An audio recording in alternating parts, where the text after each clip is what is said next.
All right, so we have enough people. We'll get rolling here. Tara's here, so I can't tell any more Tara stories about buying me Fitbits or anything. I have to behave.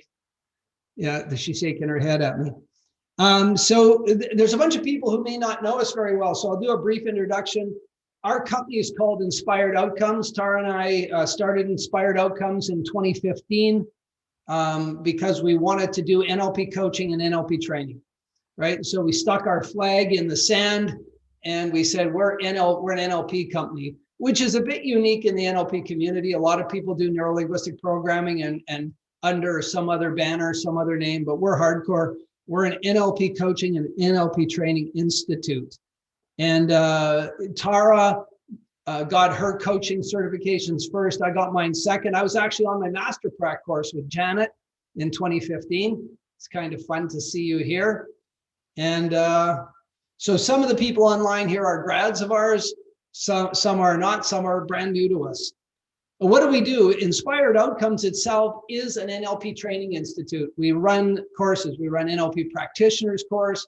We run a protocol course called PACE. It's our own proprietary protocol. It's how we run our practice. It's how we coach our clients. And so we teach that. It's a 5-day course, 3 days of teaching, and then you get to do a 2-day practicum. We also teach Master Prac.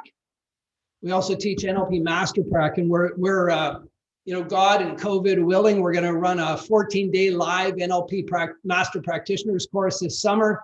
We've already got 5 or 8 people signed up. It's going to be an amazing course, and it's going to be an amazing course because we're bringing in new information. We haven't taught Master Prac for 2 years. Last summer took away Master Prac.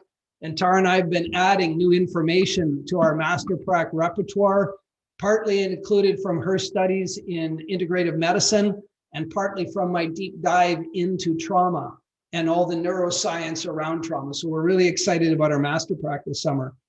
Tara runs an NLP coaching practice and workshop. So Tara does her own NLP coaching, and she does workshops into core transformation, which is a Connie Ray Andreas developed protocol, and wholeness. So Tara's main focus is coaching and workshops.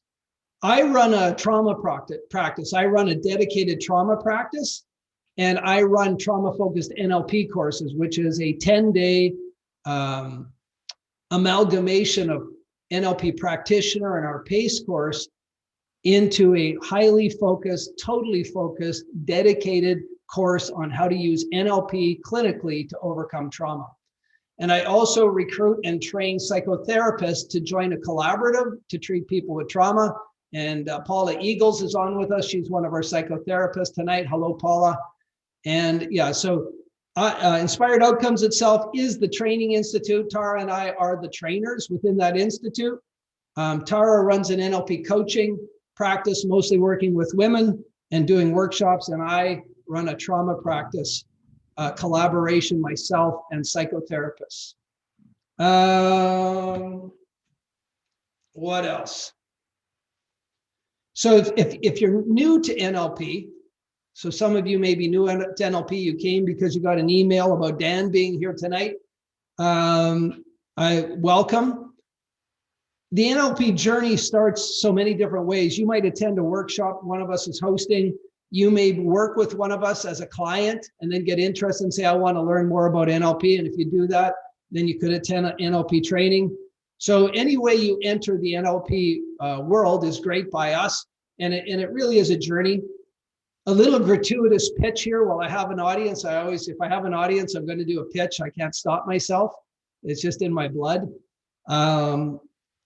COVID made us to do a massive corporate pivot. For the first 6 weeks of COVID, I sat alone in our office. Our office is 2,600 square feet. Our naturopath couldn't come in. Our RMTs couldn't come in. Tara gave up her practice to homeschool the kids. I literally sat in this office alone for 6 weeks, and I did what Stephen Covey would say was quadrant 2 thinking. Not urgent, but highly important. I spent 6 weeks in quadrant 2 planning and conniving and figuring out what our new future would be. And at the end of April, I invested in an online training course on how to build online courses. And so Tara and I have an assistant, Sam, and Sam and I went to work and we put our first course online in June. Tara and I recorded it all. And then we recreated our business into this hybrid of live online. So we do live online trainings. And now whenever we host a training, a couple people will come into our training facility. We'll have some live people here and we'll have live online. And that's become our new medium. And we run an NLP practitioner course every quarter now. So we're starting one on the 14th, April 14th. And if you do the NLP practitioner course, you're going to get 4 certifications. You get an NLP Prac Cert.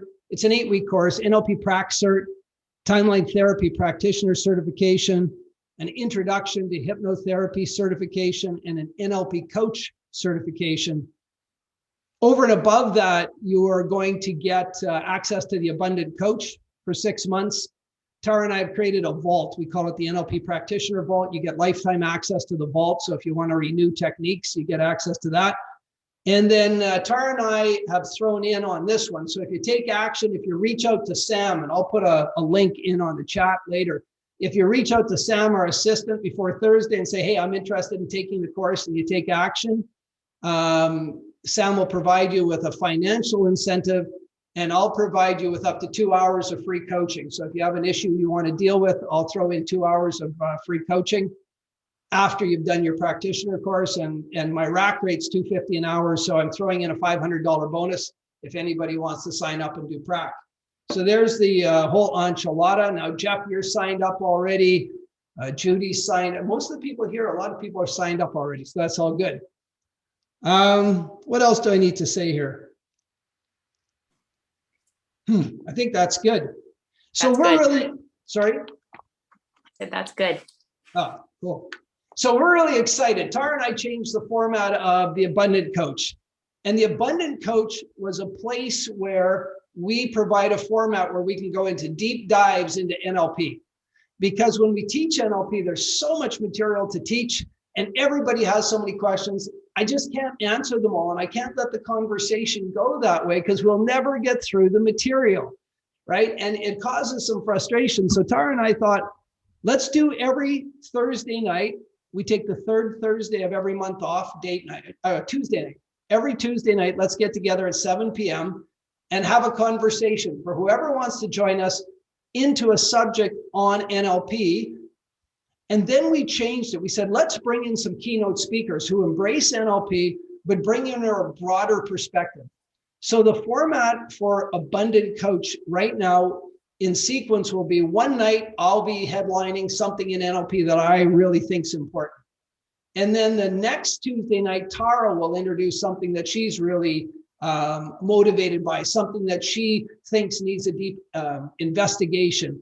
And then on the third Tuesday, we bring in a keynote speaker, which is Dan Kaufmann tonight. So tonight we have Dr. Dan Kaufmann, and he is an interesting guy. This is going to be an exciting conversation because when I first got to meet Dan, Tara and Dan had been on a course, and she said, hey, there's this really interesting guy, and he's interested in what you do in trauma. So Dan and I had a conversation over Zoom, and there was another guy with us that night.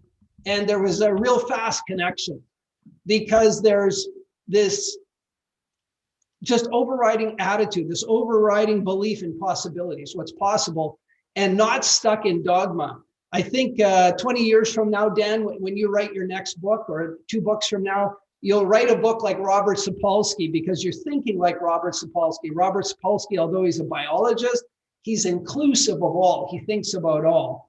So Dan, in his studies, started out, and I don't want to misrepresent this, but in chemistry, medical chemistry, right? Doing pharmacology. And he's actually designed, and you can ask him questions about the drugs he's designed, and they've been patented and they tested. But he became interested in more than that. So physiologically, what were the triggers for illness? And then mental, emotionally, psychologically, what were the contributors to medicine? And so he brings a far more holistic view to what we're going to talk about tonight and a whole other area of pain management because he looks at pharmacology, physiology, and psychology together holistically. And because of that approach, it's led him to become certified as a trainer in hypnotherapy. and or an examiner. Sorry, not a trainer, hypnotherapist. And also he's done extensive NLP training. So he's in our Kool-Aid. You guys all know me, I'm an NLP junkie. So Dan's in our Kool-Aid. So without further ado, I'd like to introduce Dan, and hopefully we can get into a really robust discussion about migraines, because it was overcoming migraines in my life personally that hooked me into NLP forever. That was the key. That was the turning point. So welcome, Dan. Okay, well, thank you very much for the introduction, Alan. Can everybody hear me? I mean, is that, just give me, okay, wonderful. So first of all, good evening or afternoon, depending on where you are in the world.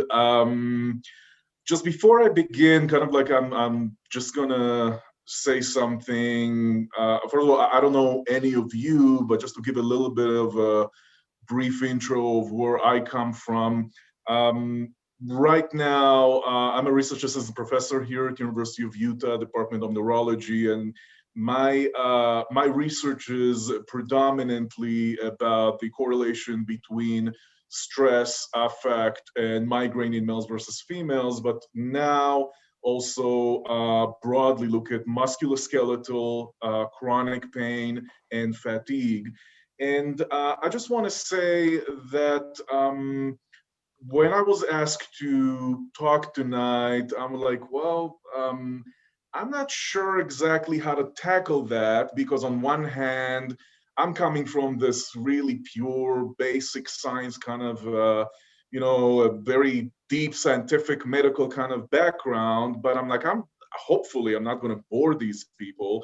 So, but I also want to share with you that these kind of the issue that I was having in designing this, what I'm going to talk tonight, is actually pretty much my life, because on one hand, daily basis, I'm a I do basic science, but here in faculty, I'm pretty much the oddball, because on one hand, I do basic science, but on the other hand, it's like, you do what? Hypno what? NL what? Like what is that? Timeline? Like what is this BS? Like why do you do that? And I do that because on one hand there's a part of me that just doesn't agree with my fellow colleagues here at the department. Because yes, I don't have randomized controlled trials to indicate that NLP works with migraine, but from my personal experience, which hopefully I'm going to share, there are things that are important about these two. Now, several years ago, as I was doing my research on pain, I talked to my former boss, and I'm like, look, how can I be really understanding this whole broad knowledge of migraine and pain, and all I see is mice, rats, and nerve cells? I mean, I'm missing there's a human perspective in here. And so several years ago, around 9 to 10 years ago, I started a private practice. And I knew that I didn't want to go to the School of Psychology, because I wasn't interested necessarily in the stories. And again, this is not by any means to say that psychology is not important. No, it's just that for me, I wanted an intervention that would enable me to go beyond the stories and do something else. So I became certified in all sorts of techniques, in hypnosis and NLP and timeline and biofeedback and core transformation and a lot of other things. And I'm still expanding my tool set because I want to address those aspects of the human perspective of migraine. And I'm hoping that my science can inform my therapy and vice versa, which for now, they kind of starting to come together. But I would also share with you that I'm also frustrated because I have these both worlds. One, my fellow colleagues here in the rooms next to me that were like, why the hell do you do this NL what or this hypno? Like, what do you need this BS? And I don't agree with them. On the other hand, I have those practitioners of NLP and hypnosis, and I'll just give you an example of a course that I've just taken recently, that someone posted a problem that they were working with a client, and this client was very dissociated, and she was hallucinating, and she had a lot of trauma, and they weren't able to sit her down. And the comments that this person got was, oh, well, why don't you do like a strong hypnosis? Or one of the people there that actually was identified as a doctor said, she has a problem with her root chakra. That's what you should do. You should focus on her root chakra. And I said, okay, I'm sorry. Was that person actually evaluated by a licensed mental health provider? And everybody were upset with me. Like, how dare you even say something of that nature? I mean, hypnosis, I mean, we can cure the world with hypnosis, right? I mean, what are you talking about? So I have a problem because I'm not necessarily agreeing with my fellow academics, but also sometimes I have a bit of a problem with some of those people that do only hypnosis, NLP, and so forth, and they're not willing to even think about anything medical or and I hope I'm not hurting anybody's feelings. This is, where I'm coming from. So this is why in this presentation, I'm hoping maybe that I'm able to maybe just a little bit bridge these two worlds. And I'm going to be talking about migraine, which is my specialty, but I thought that before migraine, we can talk about pain in general. And I'm going to interject a lot of the things that I'm doing using some of my techniques to work with people with migraine disorders. What I would suggest is, I think, you can notice that I can talk, and I can talk till the cows come home. So please, I would prefer it wouldn't be kind of like a lecture or something formal. Please feel free to stop me. Please feel free to ask questions. I'm hoping this to be more of a discussion. I do have a presentation. I made like very specific things that I want to present, but feel free to stop me. Also, as I'm going to go through the presentation, what I'm inviting, if you accept the invitation, all of you, is notice all the information that we're going to talk about migraine and pain, and see what are these things that involving NLP and therapy that that can address those physiological or psychological components that I'm going to be talking about.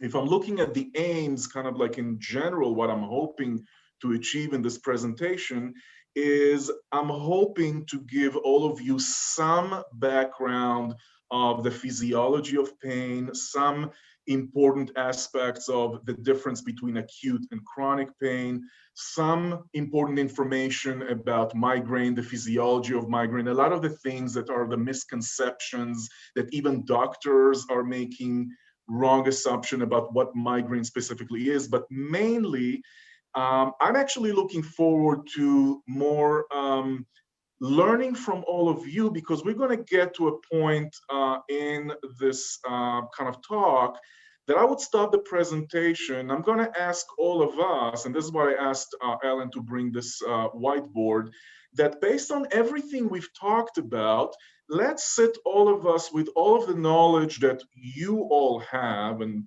maybe I have as well. And why don't we sit down and write down, when we have or working with people that have a migraine disorders, how can we address these different facets that I'm going to present in this presentation today. So without further ado, I'm just going to share my screen. Can I get the permission to share my screen, Ellen? Sure, why not? You don't. We can just chit chat, but there you go. Okay, wonderful. Okay, so I'm going to share my screen.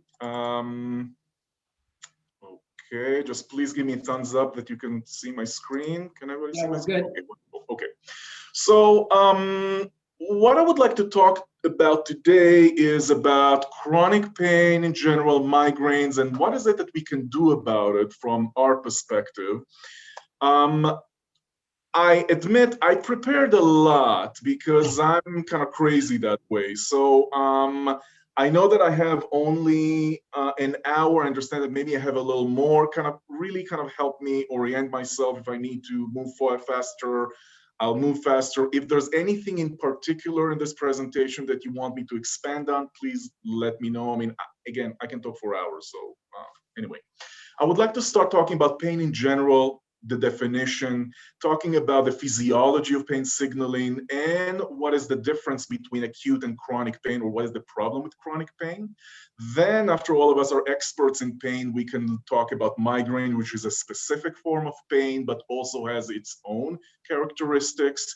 And talking about the definition of migraine, the classifications of different migraines, and what is really happening when someone is experiencing migraines. I'm also going to be talking about the emotional aspects of migraine, because I think that this is going to give us a lot of tools of what can NLP offer to address those specific aspects. Clinical mass manifestation, especially the triggers involving migraine. And then in the other part of the talk, we're going to talk about migraine treatment, just what exists today. So the pharmacology, the drugs that we have today, and the non-pharmacological interventions. And after that, I would like to address of what is the problem with everything that we know, with all the advancement in science and medicine. What is the problem that people with migraine are facing today? That's one. And also, what is the problem with the current interventions for migraines and for pain, such as CBT, mindfulness, acceptance therapy, and so forth and so on, and how can we address this? And then we're going to talk about what are some of the presenting problems that with my years of working people with migraine that I'm seeing, and hopefully we can all kind of have some form of a discussion of how do we address those aspects, so that if any of you would decide to work with people with migraine or with pain, maybe this presentation can give you a little bit more of how or what are the options I have or you can have to address these different concepts. And then I would like to conclude by telling you about the do's and don'ts when working with people with migraine, because these are very, very important, because people with a migraine disorders are very, very sensitive. And I think that I've made a lot of mistakes on the ways, and I want to prevent it from all of you. And there's really simple things of what to say, what not to say, just not to lose rapport with those people. And at the end, there's tons of resources that you want to go and expand on them. There's a presentation on that, a slide on that. So I'm going to start with pain in general, of what is pain actually. And from the ISAP, which is the International Association for the Classification of Pain Disorders, pain is defined as an unpleasant sensory and emotional experience which is associated with actual or potential tissue damage, or described in terms of such damage. Now, what I'm inviting you to look in this definition is that we have sensory, which is more physiological, and emotional experience, and both of them are relevant for pain in general, and as we're going to talk about in migraine.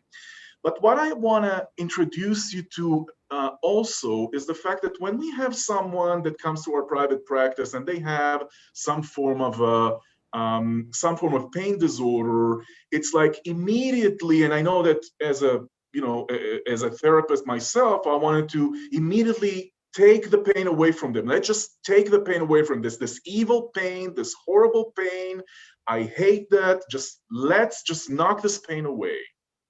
But before we do that, I think it's important to understand that pain is actually an evolutionary conserved phenomenon, and pain is actually a great thing that helps to protect us from real or potential tissue damage. Those people that have a genetic mutation that does not, that they cannot feel pain, actually don't live a long time, because we use pain, the body's, our evolution has created this pain because it needs to serve some sort of a protective mechanism. So before we trash pain and say this horrible pain, I hate it, let's just get it out of the picture, we need to understand that pain also is actually something very, very positive, and we need to have that. There is something that's happening in the system that makes the pain be unresourceful. Now, the unpleasantness of pain is exactly what makes it effective, because if it would have been a tickle or something that we like, then we would not have been paying attention, when the actual reason that we have pain is for us to pay attention right now, because if we are not paying attention, our life can be in danger. Every pain, as I mentioned, has a physical component and an emotional component. The whole idea when you're working with someone with pain is to identify which one is which and which is the most dominant. But in my opinion, both of them exist simultaneously. It's just in different proportions. And another thing that I want to say about pain is that pain exists as a response to a threat. And what happens in a lot of chronic pain condition is that somehow the system is caught up in this idea that for some reason we are in danger and we need to be protected. And this is an important point to understand, that pain is not an enemy to say, okay, go away, I don't want to hear about you. Something is happening with the system that it's like having an alarm that keeps going all the time. And the alarm is important, but it's unresourceful to do that constantly. Something got the system to keep being on in a constant on state. And this is kind of a starting point that I want to share with you. Now, what is the biology of pain? I can sit for hours just talking about that. I'm not going to bore you with that, but I do think it's important just to have a basic understanding. And before I'm talking about biology, I just want to say that our bodies, our physiologies have been created to create some mechanism that will able to get the information from the environment in some way inside of ourselves and make changes so that we can adapt to the environment. This is how all of these specialized systems have been created. So we have specific receptors that are sensitive to specific light waves, and that we accept that, and that is our sense of seeing. We have specific receptors for different frequencies of sounds that enable us to hear. And especially with pain and touch, we have specific systems that enable us to have specific receptors for touch. And when I say touch, that could mean a broad categories like vibration, proprioception, a tickle, a push, whether it's cold, whether it's hot. I mean, those are different modalities when I'm talking about these sensory components. But also when we talk about noxious stimuli, or stimuli that is dangerous to us, that has a potential to cause tissue damage, we also need a specialized system to identify that. All of those systems start in the periphery with specialized receptors. There's a lot of those. I'm not going to get into that kind of a detail, but those systems and those receptors are connected to specialized cells, which are nerve cells, and those nerve cells are called nociceptors. Those nerve cells transmit the information from the periphery via electrical impulses from the periphery to the first station, which is the spinal cord. The information of both touch and of not pain, nociception, and I'll explain the difference in a minute. The information is going from the periphery to the spinal cord through a specialized area in here, which is called DRG, initials for dorsal root ganglion. Dorsal, I mean that the area is more closer to the back versus ventral, which is more front or belly oriented. Dorsal root ganglion is area that I research a lot in the lab because it's composed of cells that I can look at activity of those peripheral nerves. The information goes to the spinal cord, and from the spinal cord, it goes up through the spinal cord to the thalamus. That's the first area, and from the thalamus to different areas of the cortex and the limbic system.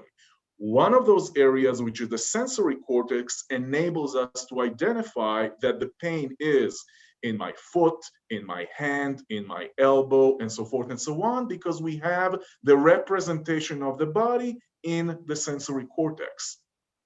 It is also enabled us to differentiate whether the sensation is cold or hot or vibrating. Is it noxious hot or just nice hot? Is it noxious cold or just nice hot? And so forth and so on. So this is very, very general and inaccurate, but just kind of give you a basic understanding of what is the system that is involved with identifying touch or noxious stimulus.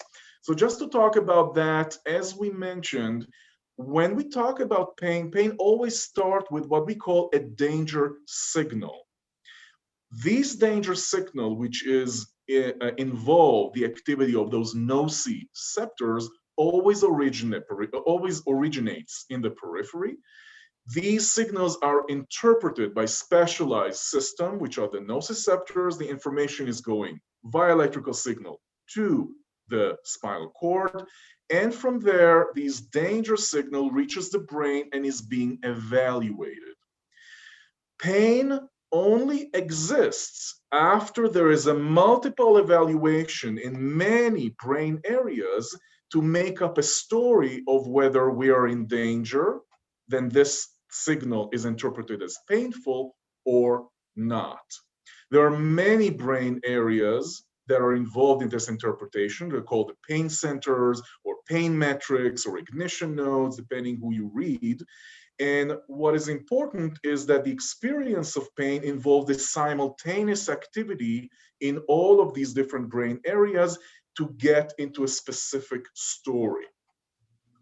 What the kind of outcome or what I'm trying to say with this slide is that the pain does not originate, it can originate in the periphery, but the whole concept of pain exists in the brain, not in the periphery. We need to have a brain to have pain, pain does not being recognized as painful in the periphery. And that's, again, one of the starting points I'm going to talk about it a little more in this presentation. What I want you to get from this is if the brain determines, based on all of the computation that happens in the brain, that the person is in danger, it will provide a painful signal. Now, talking about that, there are some important facts about pain that, again, strengthens the fact that pain is in the brain. And some of them is the fact that pain is dependent on a contact. So if you have a finger injury, and let's say a finger injury to someone who is a violinist versus someone who doesn't use their hands very much, it's probably that even though physiologically the damage would look identical, it might be that the violinist is going to report a heightened painful sensation versus the other person. Let's take another example. Let's take an example that will never happen. Let's say I meet some of you in the streets and I'm going to bump into you and I'm going to say, oh, I'm so sorry. Excuse me, my mistake. Sorry. And let's take another example that I'm going to do the same thing. I'm going to bump into one of you and I'm going to look into it and say, serves you right. Serves you right. Probably in the second, and I won't do that. I think I'm a good person, so I hope so. I'm not going to do that, just as an example. It probably that in the second example, the pain report that you're going to give is going to be higher versus in the first experience. I'm going to say, oh, I'm sorry, I didn't mean to. Because it depends on the context that the pain or the damage or the danger occurs.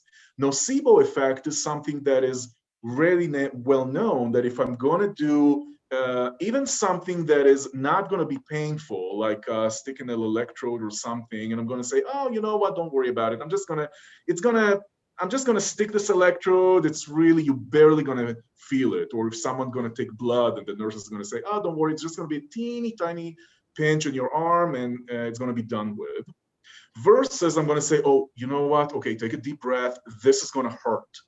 This is going to hurt. So really take a deep breath. And are you ready? Okay. So it's probably that because of this anticipatory of pain, you're going to report the same stimulus to be more painful in the second option versus in the first case. So pain is dependent on context. We also have a virtual body. I think that we all know the stories of people that are amputees. They don't have a finger or a hand or a leg, but for some reason they feel tingling or hurt in those areas that actually don't exist physically. And the reason is because, as we said, the representation of those organs in the brain still exists, even though the arm or the leg or the finger doesn't exist. That's the concept of our virtual body. And also importantly is that, and these are a lot of these stories from First and Second World War of people who were severely injured and they came after battle, and based on the injury, people would think that they were in excruciating pain, and they actually did not report that much of pain. And the other story also exists of people who were mildly injured, but they reported such severe levels of pain. So this is all to verify the fact that it's not necessarily the injury or the tissue damage that is correlated with the individual report of how painful that is. And of course, pain is experienced differently depending on age, gender, and culture. If I'm a man and, men need to be really tough and so forth. And if I'm going to have a procedure, just connect me to this 12 volts, no problem, even 100 volts. I'm not going to even, it wouldn't bother me because, I need to be macho or so forth and so on. So all of those are differences that affect how we experience and report pain. Now, what happens with chronic pain? Because up to now, I've talked about acute pain, but what happens with chronic pain is the fact that the longer the pain, the more sensitive these dangerous systems becomes in the spinal cord, especially neuropathic pain, when we have constant input of electrical signals to the spinal cord. There are differences and changes that occur physiologically that gets us to have a reduced threshold to pain and to innocuous touch. These are called hyperalgesia, meaning an exaggerated response to painful stimuli, or allodynia, which is a painful response to a stimulus that should not cause pain, especially with people that have migraines, that they got to a centralization or they have a central sensitization phenomena, and they can't even comb their hair or even touch their hair or put their head on the pillow because they have this phenomena of chronic pain.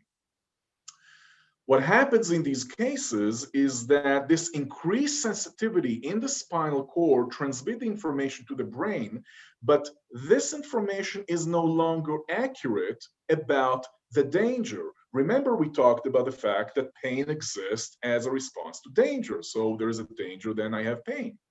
In chronic pain, there is changes in the physiology, and those changes actually stop being accurate and they just exist in there regardless of whether we're actually in danger or not. It could be that the tissue is already healed. I'm completely out of danger, but the system is still stuck in that loop of having those impulses and having the experience of chronic pain. What happens is when we have these flux of information in the brain needs to adjust itself into the flood of information, and the brain itself becomes more sensitive. And if you want to use an analogy of like like an orchestra, it is all of a sudden that instead of doing other things, it's like the brain is hijacked and it only plays one tune, just the pain tune. And this is why we can't do anything else. We constantly are focused on our pain. We can think rationally, we can create, we can't imagine, we can visualize. We constantly are bothered by the pain. It is as if the brain was hijacked by those signals. When the brain is hijacked by those signals and the brain thinks, hey, you're in danger, anything and everything that can be interpreted as dangerous would amplify the pain. So if on top of the pain, I feel stressed, or I'm anxious, or someone told me something insulting, or whatever that is, all of those things that can be small actually can amplify pain. And this is also might explain why a lot of chronic pain disorders are correlated with depression, with anxiety, with PTSD, and so forth and so on. Can I ask something? Of course, yes. Okay. I find this really, here we go. Hi, I'm Mike. I find this really fascinating only because one of the other things that we hear about the brain is desensitization, that repeated exposure to a certain stimulus. So that's how, you know, addicts get really bad, right? Like, you know, the one drink is nice, but then they get desensitized, so they have to drink more, right, in order to get that same feeling. But this is a different situation where the constant stimulus is actually causing a hypersensitivity instead of a desensitization. Yeah. So I find that really interesting. Any comments on that?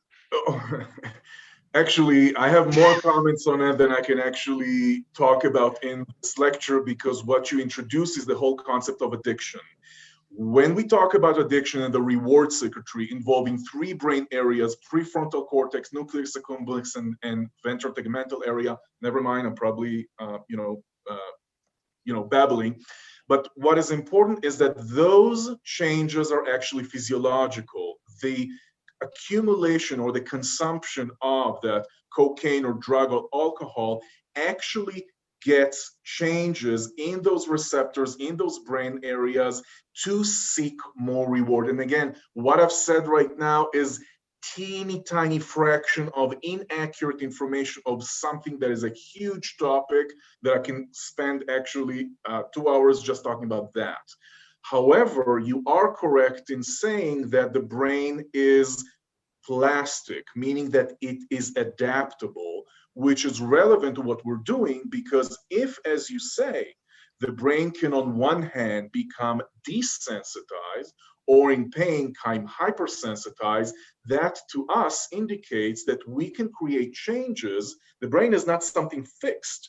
We can introduce changes to the system, thereby changing our experiences, and that is correct.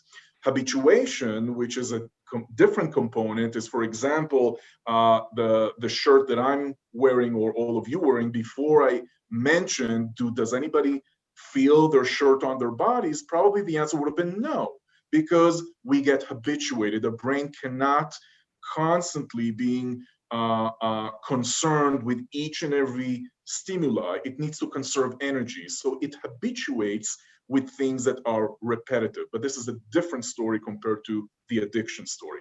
So I'm not sure I answered your question, because I mean that would require a lot. But what I am kind of wanting to take your question to the direction of saying that our brain is actually plastic, meaning neuroplasticity is things that actually exist, indicating that our brain is not something that, you know, it's just fixed, you know, there's no changes. We have changes constantly. It's harnessing those changes for therapeutic benefit that is important when we deal with addiction, just like you mentioned, pain, or anything else.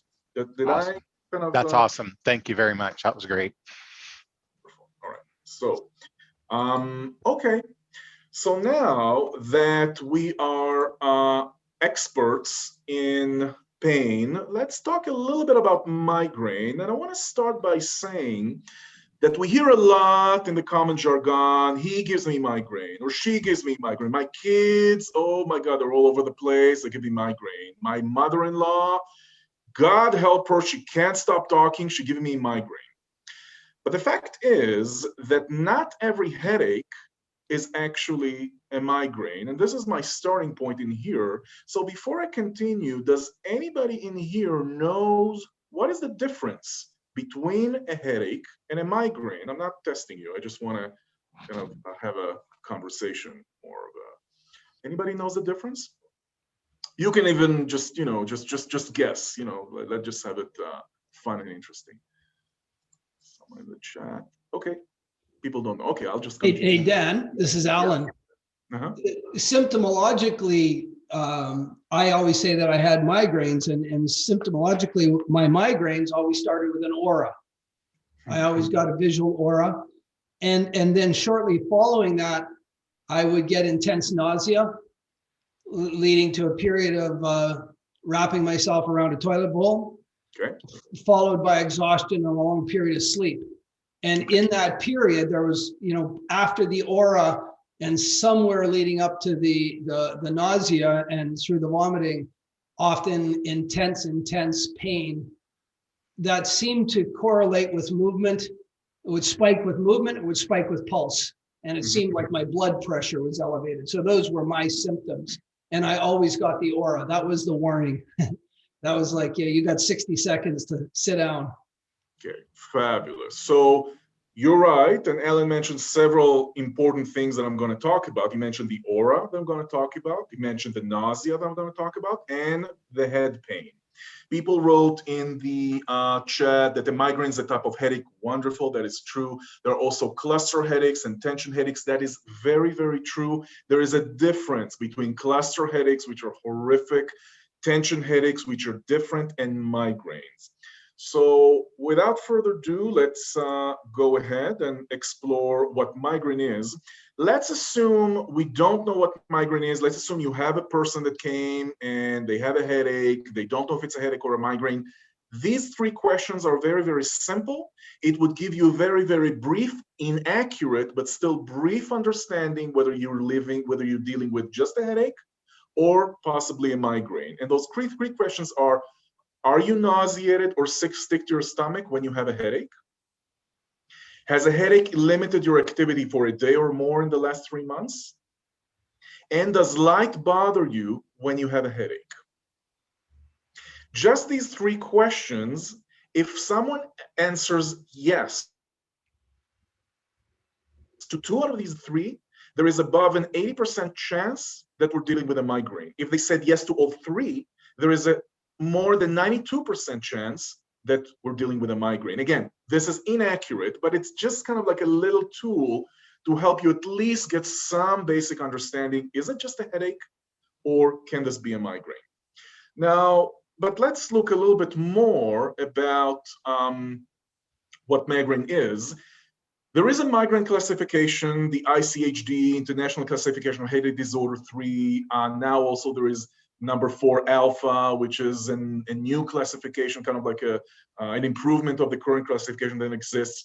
I'm not going to go through this, and I'm definitely not going to bother you or bore anybody.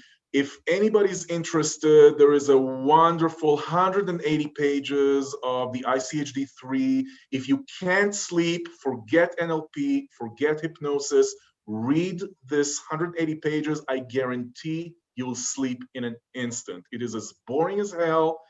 I can send it to you, promise you. It's really boring as hell. Guarantee you can sleep. But just for the purpose of the classification, as you can see, there are different kinds of migraines. What I'm wanting to discuss is the fact that with migraines, the main types of migraine that people talk about is that with aura and one without aura.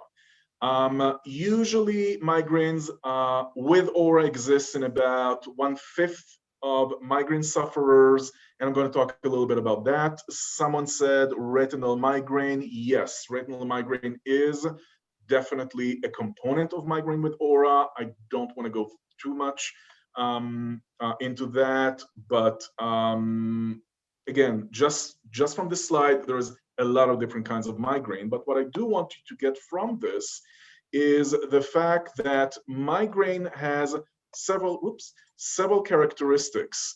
So first of all, to know about migraine is characterized by an episodic attacks of headaches and associated symptoms. It's not just the head pain. It is a neurovascular disorder. And this is important because migraine is not just related to constriction and dilation of blood vessels in our brain. It is a neuro component. There is a very much neurological component to migraine. Those of you who are going to hear you say that the reason for migraine is because of dilation of constriction are living in the 50s. Those theories about migraines have been neglected. The current theory states that this is a neurovascular disorder. Migraine is estimated to affect about 12 to 18% of the population. Some say even 20. But what is important is that only 8% of men have migraine versus 17% of women. What is interesting is that this 3-to-1 ratio exists after puberty, before menopause. So this whole estrogen and sex hormone components are very much important for migraine, and those are the reasons that there is a 3-to-1 proponent of having migraine, mostly in women, 3 times more than men. The criteria for migraine without aura states that it needs to have at least 5 attacks, and in those attacks, it needs to fulfill all of these following criteria. Number 1, the attacks need to be between 4 to 72 hours. Yes, there are headaches, migraines that last 3 days. Also, someone says, see, women really do have it harder than men. I'm not liberated to, as a man, I can't, say any of that, but, Anyway, so headache attack from 4 to 72 hours. Headache has at least 2 of the following. Unilateral location. Migraines is usually in one side of the head, not both in the same time. It could move from one side to the next, but it's always in one side of the head. The qualities of the migraine, of the pain, is pulsating. It needs to have these pulsate, not tightening. If it's tightening, it's not a migraine, might be more tension type headache. It's moderate to severe pain intensity, and it's aggravated by physical activity. That's why people with migraine, usually you'll find them with dark glasses, not doing anything.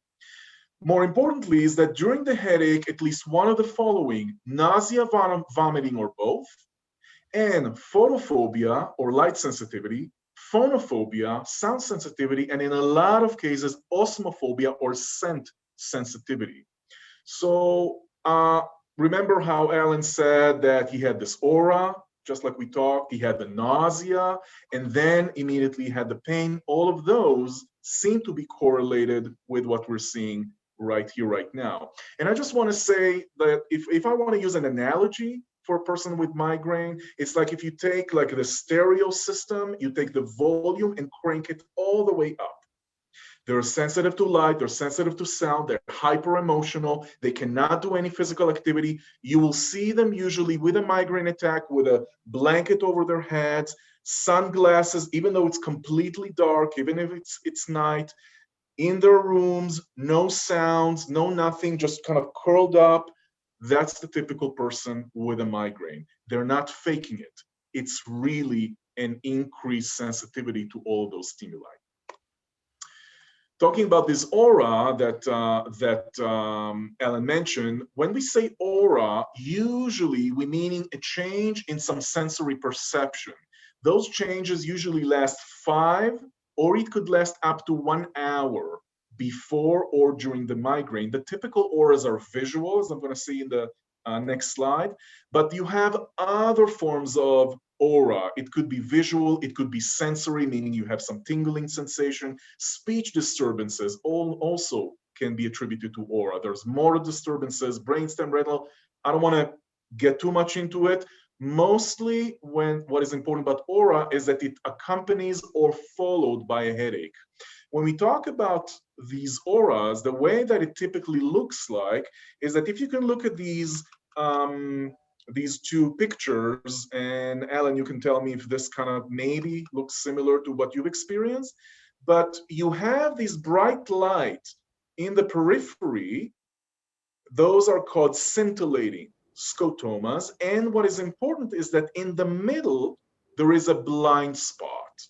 The reason is because underneath the aura, the pathophysiological mechanism of that is called CSD, initials for cortical spreading depression. I'm going to talk about it in a minute. That's the underlying physiological occurrence that happens in the brain and result in the clinical manifestation of the aura. Hey, So Dan, now, yes, sorry. I haven't had a migraine. I've had one in 31 years now, but my recollection of them, because I used to get them when I was in the military. Mhm. When I went through military flying training, we had to do high altitude training, and we would, in a barometric chamber, Uh-huh. my aura was actually the same symptoms I got when I was becoming hypoxic. The That's same aura. interesting, because changes in elevation and hypoxia is something that is researched in here as a result of migraine triggers. So, you know, you kind of fit the model that everybody are talking about. So I've talked about the clinical manifestation, or some of it. Let's see a little bit more, just on a general view, what is happening in the brain of a migrainer. So as when we talked about pain, we said that there is something that needs to start in the periphery, some trigger, and then we have those nociceptors, and then it goes to the brain. Same thing occurs with migraine, only the periphery is actually in the head. The usual trigger, or the theory nowadays that involves the triggering for migraine, involves the occurrence of CSD, or cortical spreading depression. We have this wave, the transverse in the brain, that causes activation of the trigeminal vascular system.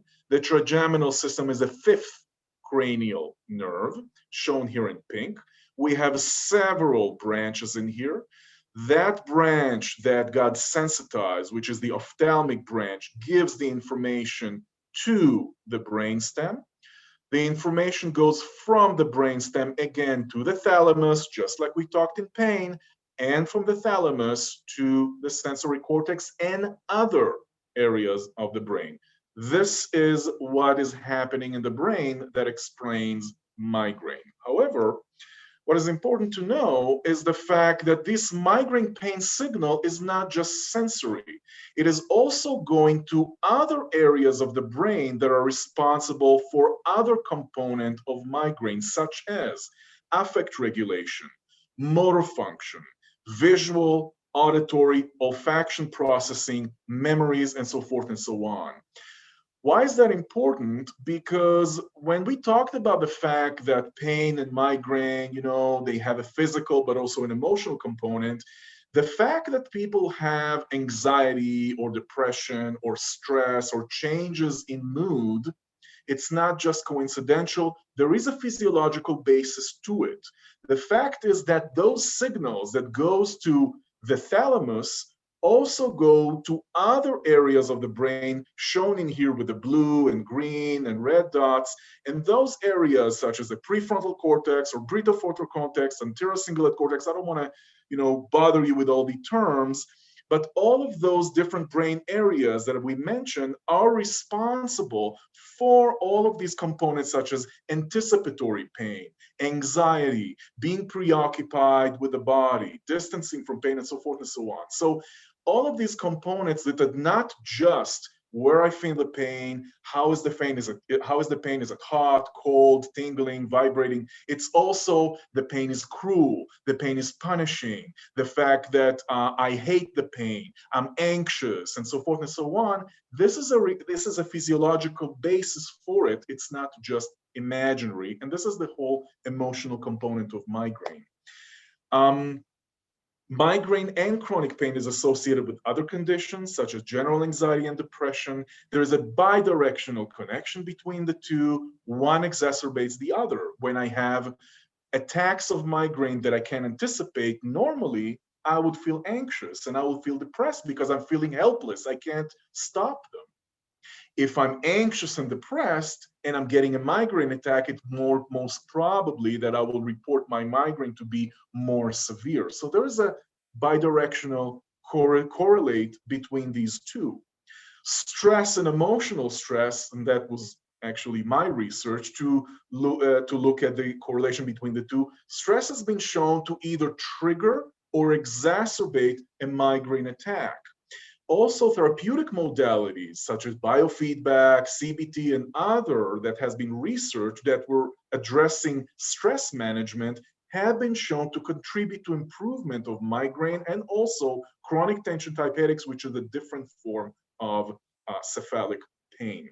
Mindfulness intervention in some studies, not all of them, have been shown to help migraine. So again, this is just to also give you an idea in NLP, how can I harness those therapeutic modalities now that I know much more about all of these different areas of the brain and about migraine.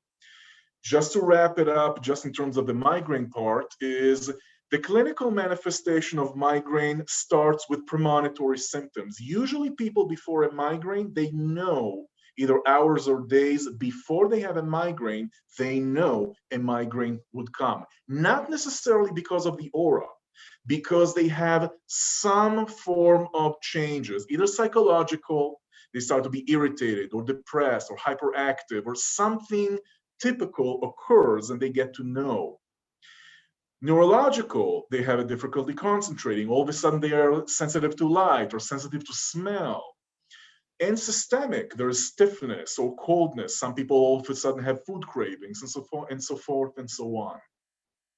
Then comes an aura, and I just want to say some people do not experience visual aura or aura that is actually noticeable. It could be that they still have an aura in silent areas of the brain, but that's a different story. Then there is the migraine pain, which is between 4 to 72 hours. And what is important is that there is a resolution of postdrome. Now, why is that important? Because even after the pain has already dissipated, still people are not back to normal. I know that my former boss, after he had a migraine, he used to come and say, oh, you know what, people, you need to leave me alone today. I had a migraine yesterday and I'm stupid today. It's like they're still not back to normal, even after the migraine has been, has been done. Something about migraine triggers. What triggers a migraine? So food, such as if I'm hungry, that could cause a migraine. Some food or food additives can cause migraine. Coffee sometimes can cause a migraine, especially withdrawal from caffeine. But in some cases, the recommendation in some of the cases is actually to drink a strong coffee if in the middle of the night you're having a migraine. Not in every case. The reason is because of vasoconstriction of brain vasculature. Alcohol in some cases can cause migraines. Some preserved meat because of nitrates can cause migraines. Some hard cheeses because of tyramine can cause migraines. Hormonal is very much related to migraine. As we said, women are 3 times more prone to migraine than men, especially in times of changes in hormone, such as menstruation. Menstrual migraine is considered a very, very severe form of migraine, specifically related to the time of the month. Menopause sometimes is a blessing in disguise that, oh my God, I got to menopause, I do not have migraines anymore. I know the opposite story of someone that actually got to menopause and her migraine got worse, so she needed to go on oral contraceptives. Pregnancy can also be either relieving migraine or exacerbating migraine. I know someone that told me, I wish I could be pregnant for the rest of my life because my migraines were gone in my pregnancy. Okay, I'll let the women in here decide whether that's a good idea or not. Environmental, there's all sorts of environmental stimuli, such as visual stimuli, such as all the flashing lights. You would probably not see a migraine sufferer in this very, very loud, noisy, like discotheque with all the flashing lights and hard music. Probably not. Odors are very important, and this is important for all of you because if you're working with someone with a migraine, you might not want to wear your favorite cologne that is really, really strong because it can trigger a migraine. Also, make sure that in your private practice you have a dimmer because some people simply cannot stand a light, even though it seemed to be very, very harmless. People with migraine cannot stand bright light.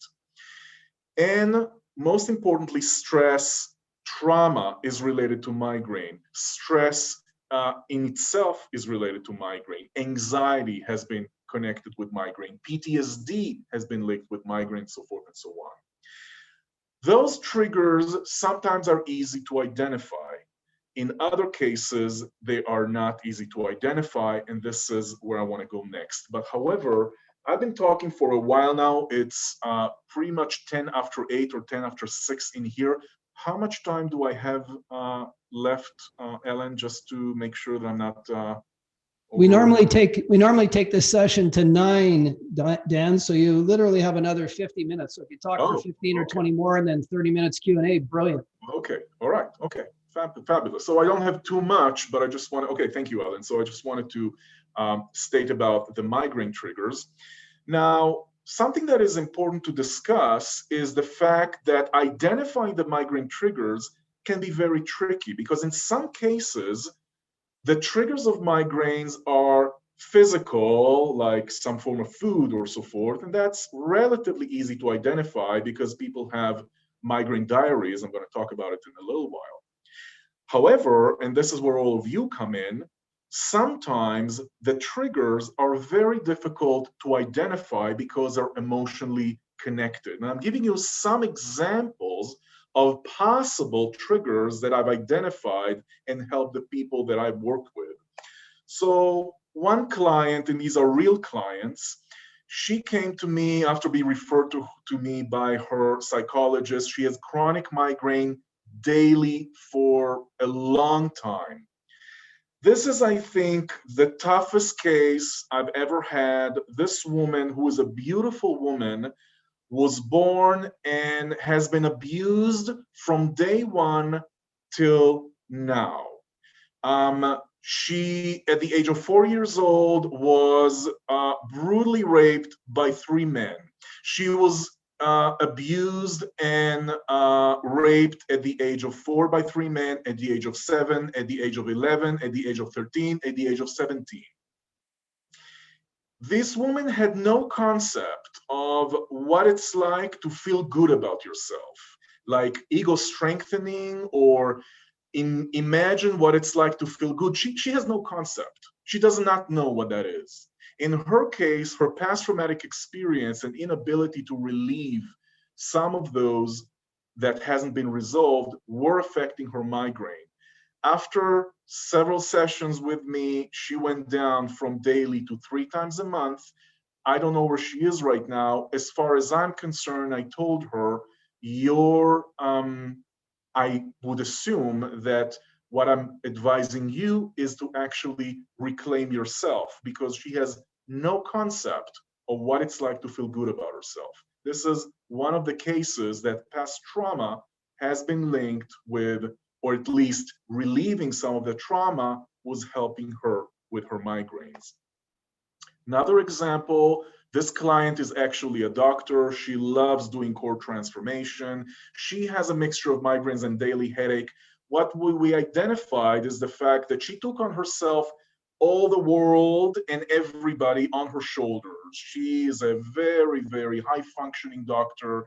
She wants to help everybody. She's constantly working, and those were contributing to her migraines. She's not migraine free, but we were able to help her to some degree with repetitive stress and overwork. Client HV, she had recurrent migraine, started 3 years ago. What happened is that as we were talking, she started talking to me, and I asked, okay, so give me an example when you had a migraine attack. And she gave me an example. Oh yeah, I had a migraine after I talked to my brother. Okay, what exactly happened in the conversation? No, nothing serious. He got me angry.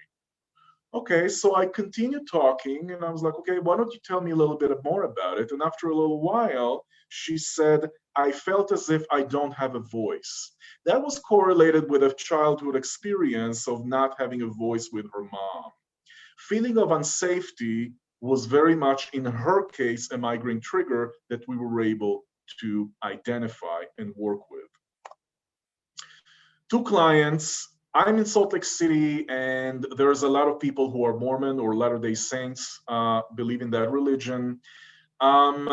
Both of these clients experienced relationship issues, and it was very clear that they had inner conflicts between what they felt is the right thing to do according to their religion versus what they actually did.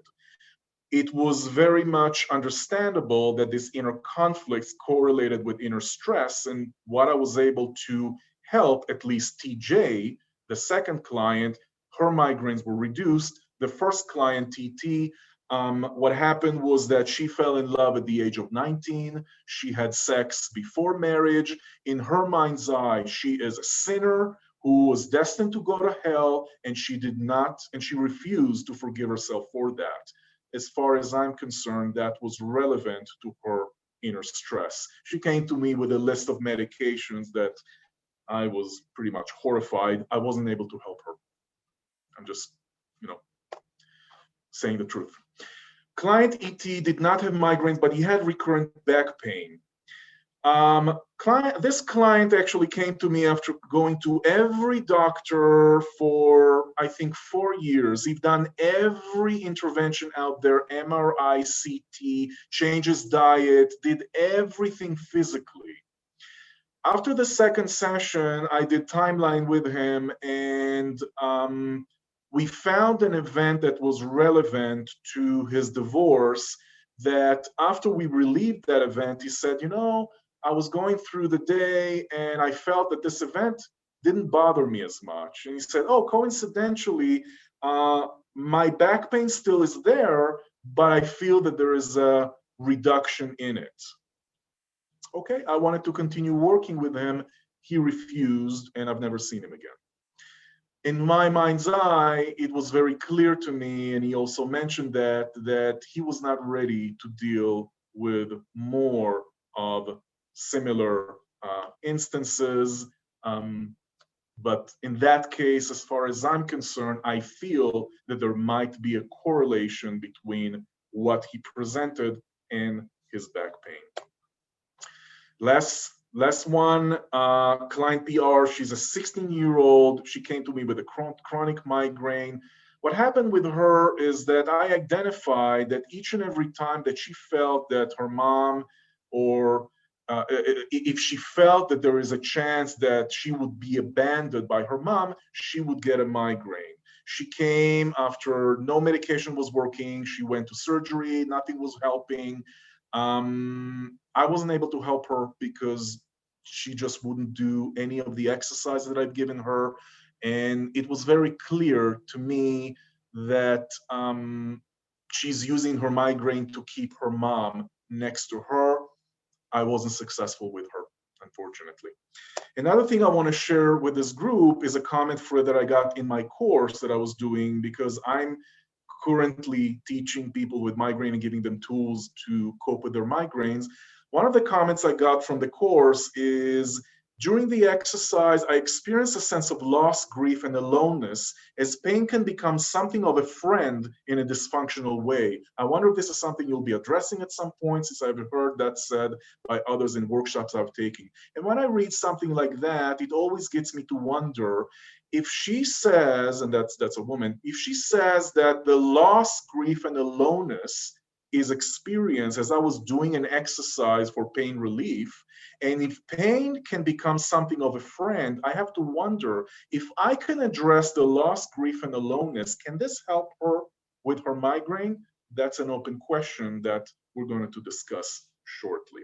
So these are possible examples. The reason that I'm talking about this is because we're talking about triggers, and even though I'm a scientist, I don't have a study or a researcher. I can't tell you that I have a randomized controlled trials to say that those emotional triggers, once you address them, you're going to resolve migraine. But I have to wonder, since those are presented in my private practice, since some of these cases have been relieved when those emotional issues have been resolved, I'm wondering, is it true that there is an emotional strong component behind migraine that once addressing it can very much relieve the migraine? And hopefully we can have discussion about this pretty soon.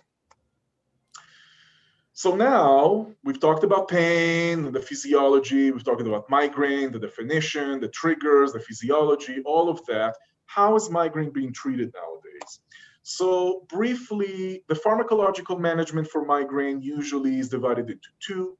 There is the acute treatment and the preventives. Acute is when you have migraine once every, I don't know, and you just take a treatment specifically when you know a migraine attack is coming. It could be specific, such as the use of triptans, which is specific medication for migraine, or dihydroergotamine, which is DHE, or non-specific, such as over-the-counter medications, such as acetaminophen, non-steroidal anti-inflammatory drugs, combination analgesics. I don't know the names in Canada, but in here it's Excedrin. Those are acute treatments. There are those who are preventives. If you have people with migraine that have migraines on a daily basis, and also if they have other disorders like cardiac disorders, anxiety, and so forth and so on, you can use preventives such as anticonvulsants that can be used for preventives, beta blockers if you have cardiac disorders as well, antidepressants, and also non-steroidal anti-inflammatory drugs in some cases can be preventive as well. We always hear about these new medications for migraines, such as the CGRP antagonist. Those are new medications. They help in some cases, they don't help in others. But beside pharmacology, there is the non-pharmacological management. So usually when you work with people with migraine, they have a diary, and not just a diary, hi, today I was having fun, or so forth, so on. The diary is specifically for migraine, to document when I had a migraine, how long, how frequent, what happened before that, what helped it, and so forth and so on. The reason for a migraine diary is for people to start identifying the triggers. Is it food? What helped it? What didn't help it? Is it related to the time of the month? And so forth and so on. Maintaining healthy lifestyle, this is always the recommendation for the doctors, of course, maintain diet, be careful for food triggers, regular exercise. This is something that is problematic because exercise, as we said, can be exacerbating migraines. However, I know some people that actually, when they have a migraine, they actually love to go exercise. So it's very much dependent. Regular sleep patterns, because not sleeping enough can also cause a migraine. Avoid excessive caffeine and alcohol. Caffeine withdrawal can cause a migraine. Minimize changes in stress and stress management. All of those are the non-pharmacological management. Also, people are using neuromodulation therapies, which are not drugs, but are all sorts of equipment that you can put, and they generate all sorts of electrical impulses or so forth and so on. And those usually have been shown to be efficacious for migraines. There are all these preventives, there are non-prescriptions, so all these herbal medicines, just so you'll know, Butterboro feverfew, changes in vitamins can also help migraine. I know that there's someone that I know that swears by magnesium ever since she started taking magnesium. No more migraines, she swears about magnesium. I wish everybody were that fortunate. Usually there is no one thing that could really cure it all, but in some cases, magnesium can help, coenzyme Q10. So there's all these non-prescription preventives. So now we've talked about pain, we've talked about migraine and all these therapies. So what is the problem? Why is it that we still have people that are suffering? The fact is that many people that have migraine disorders are not responding to pharmacotherapy, no matter what dose, what medication, what treatment. There is no treatment right now that is a cure-all kind of thing, a magic bullet. There isn't any. This is why right now the best approach is to address the physical, cognitive, emotional, and behavioral aspects of migraine. And everybody, assuming, hopefully, the clinicians that I would recommend understand this combination. What happens is that the attack frequency with people with migraine is usually inconsistent. They don't know when attack is going to come, even if they have a premonitory symptoms that could be 5 minutes or an hour. That's not enough if I'm in the movie theater or so forth, or in a party. Triggers are very hard to identify. It's very difficult to identify triggers. So that leaves a lot of people with feeling helpless and hopeless and being anxious and angry and depressed. This is when I'm angry and depressed, probably I would not experience good migraines anyway. I'm also going to be stressed. Stress has been shown to be a migraine trigger or initiation or chronifying migraines. People with migraines, a lot of them, they can't go to work.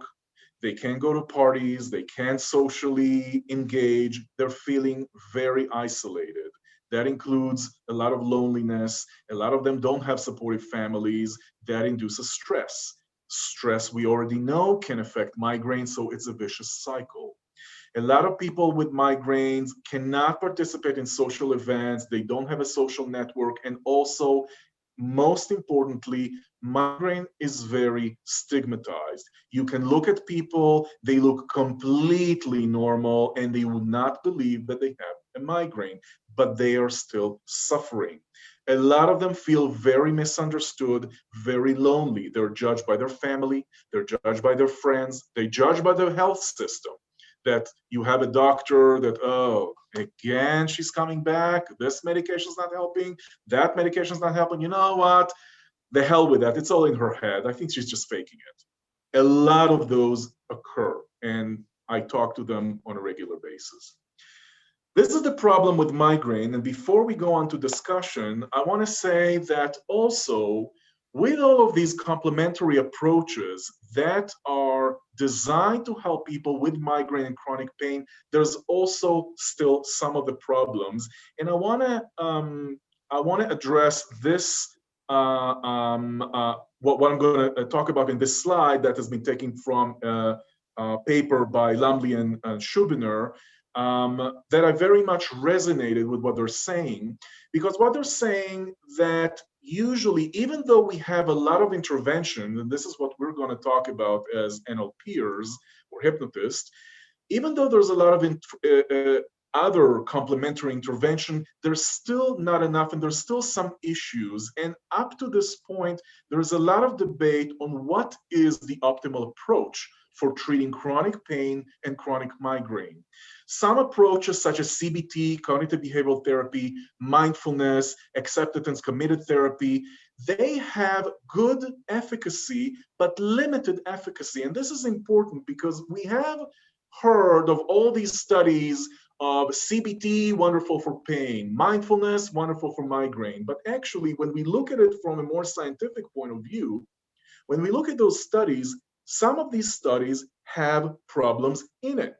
Some of these studies have methodological issues. There is problems with the control. Also, some of these studies, when we look at the measures, what are the measures? A lot of these studies, they want to get published. So they say, oh yeah, my treatment was working compared to placebo. However, when we look at the measurement, you can see that at the beginning of the study, the people with migraine reported just arbitrarily, I'm just giving an example, severity of migraine of level 8. The control at the end of the study was 7, so statistically it's not significant, and the treatment was 5.5. So great, wonderful, good for us, we're statistically significant. But if we look at it, the poor person with a migraine, yes, he had debilitating migraine, the level 8 of a 1 to 10 scale, which was really horrible. Now he's in a 5.5. Yeah, wonderful. I mean, it is a significant reduction, but they're still in pain. Is that the best that we can do? Can we go even more than that? So this is where, despite the fact that there's a lot of research about all of these other, and I'm not saying, I want to emphasize, I am not saying that CBT, mindfulness, or ACT do not work. Absolutely not. I'm saying that we need to be careful and look and see how much effective are those tools actually are. Another important point is that chronic pain is heterogeneous disorder. Not every pain is identical. There's different etiologies to these pains. In a lot of these studies, the treatment is identical. And this might be a problem, because if I get someone with a migraine and she got her migraine because she had a car accident 2 years ago, versus another person with a migraine that has similar manifestation, but she doesn't know why she has migraines. It just started when she was a teenager and she doesn't know what happened. It might not be the same, because in the first person, the incident or the car accident causes some probably physiological changes that need to be evaluated. The second case, I don't have that information. The treatment is not identical in both of these cases.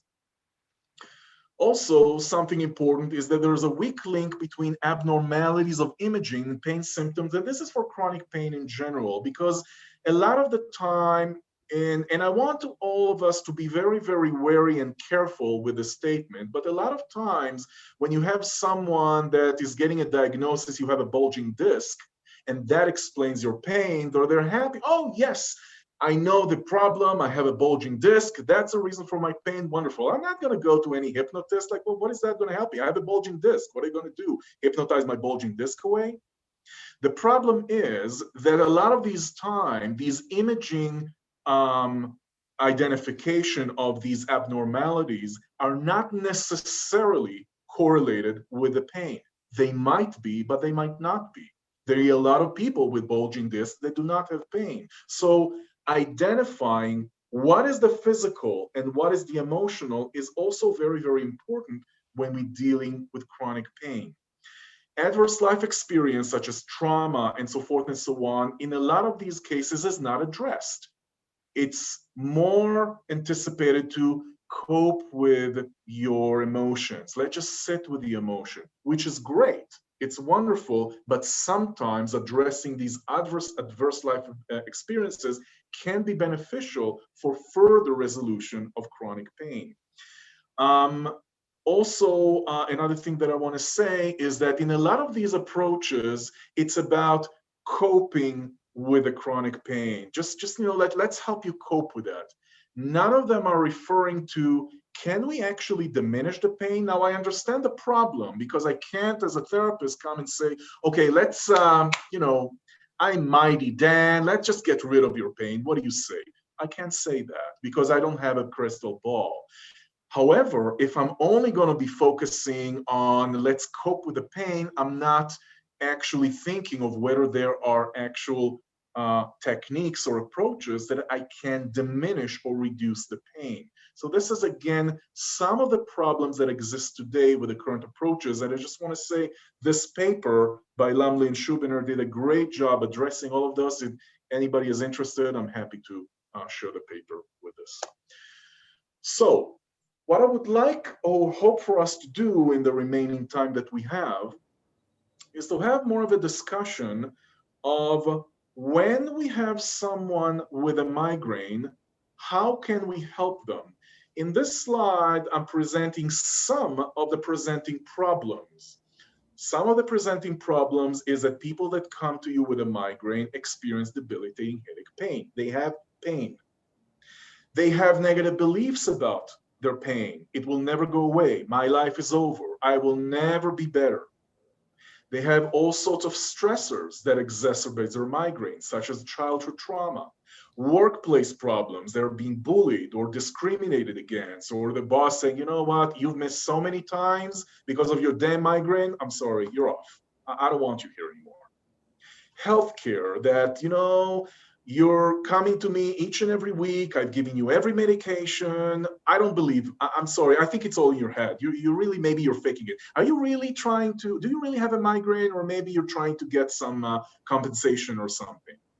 That's something that exists. Misdiagnosis, difficulty with insurance, all of those stressors, spouse, family members, and friends that, they get tired. They don't want to hear about migraines anymore. They don't want to be supportive. They're feeling that the person is faking it. Enough, okay, you can't come with us to the movies once again. When is this migraine going to be over? I'm fed up with this. These people that have a sense of shame, they're blaming themselves. I want to be a good mother, and I really want to help my kids and be with them and help them, but I can't. I have this debilitating migraines. Struggle with self-esteem, having negative emotions. Why do I have this migraine? I hate this migraine. I'm angry about my insurance. I'm angry about my doctor, my spouse, life, God, so forth and so on. Comorbid diseases, and the fact that each and every of these migraineurs have a story behind them. So with all of this that can occur with the people that come to us with a migraine, I'm going to stop sharing, and I'm wondering if we can have more of a discussion. But before we have a discussion, is there any questions or anything about what I presented or what I've set up to this point? I've talked a lot. So While people get their thoughts together, Dan, you started the presentation talking about how the brain learns pain, right? And in my own journey through this, the allopathic medicine seemed to want to push my migraines away.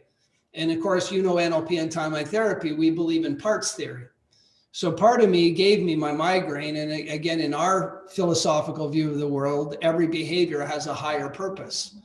And it wasn't until I encountered NLP and they engaged, you know, and it was a tough one. I was fairly scientific, if you will. I had to touch it to believe in it. So when I first encountered NLP and they said, get in communication with that part inside that does the migraine and ask for what purpose. But that was the first time I'd ever embraced the migraine as being part of me and having benefit. And I remember that on the course, on the NLP course, when I cleared my migraines, the guy was as inept as an NLP practitioner can be, because they just learned the technique, right? He literally took the script and said, okay, Alan, close your eyes, right? But I've had one migraine in 31 years. And I've come away believing, and I've questioned always, does the physiology and the chemistry that I exhibited come first, or is it a learned behavior? And I asked that because in my family, my mother was renowned to have migraines, and my grandmother before her. Migraines ran in our family. And when I cleared my migraines, the higher purpose was to protect me. That part of me, which initiated my migraines when it spoke, you know, I was 35 when I cleared them, said, you know, we're there to protect you. You don't have any boundaries. And when we feel you're offside, and I reflect back now that as a young baby being held by my mother in a family of 6 with a fairly authoritative dad, you know, I grew up in the era where kids still got the belt, right?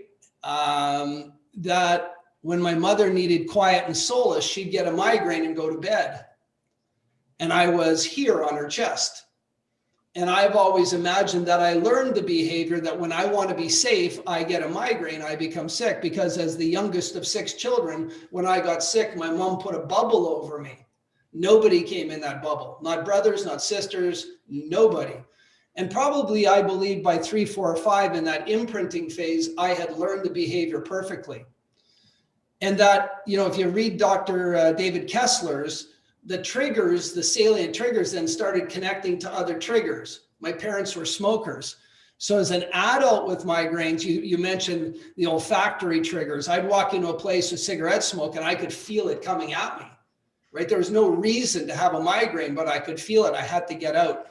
And so I'm asking you in a roundabout way, because when I healed my migraines, I actually swore a covenant with the part of me that created them, that it didn't have to go away, that when it thought I was in problems, it would give me an aura, that it thought I was out of line, and I would have a conversation.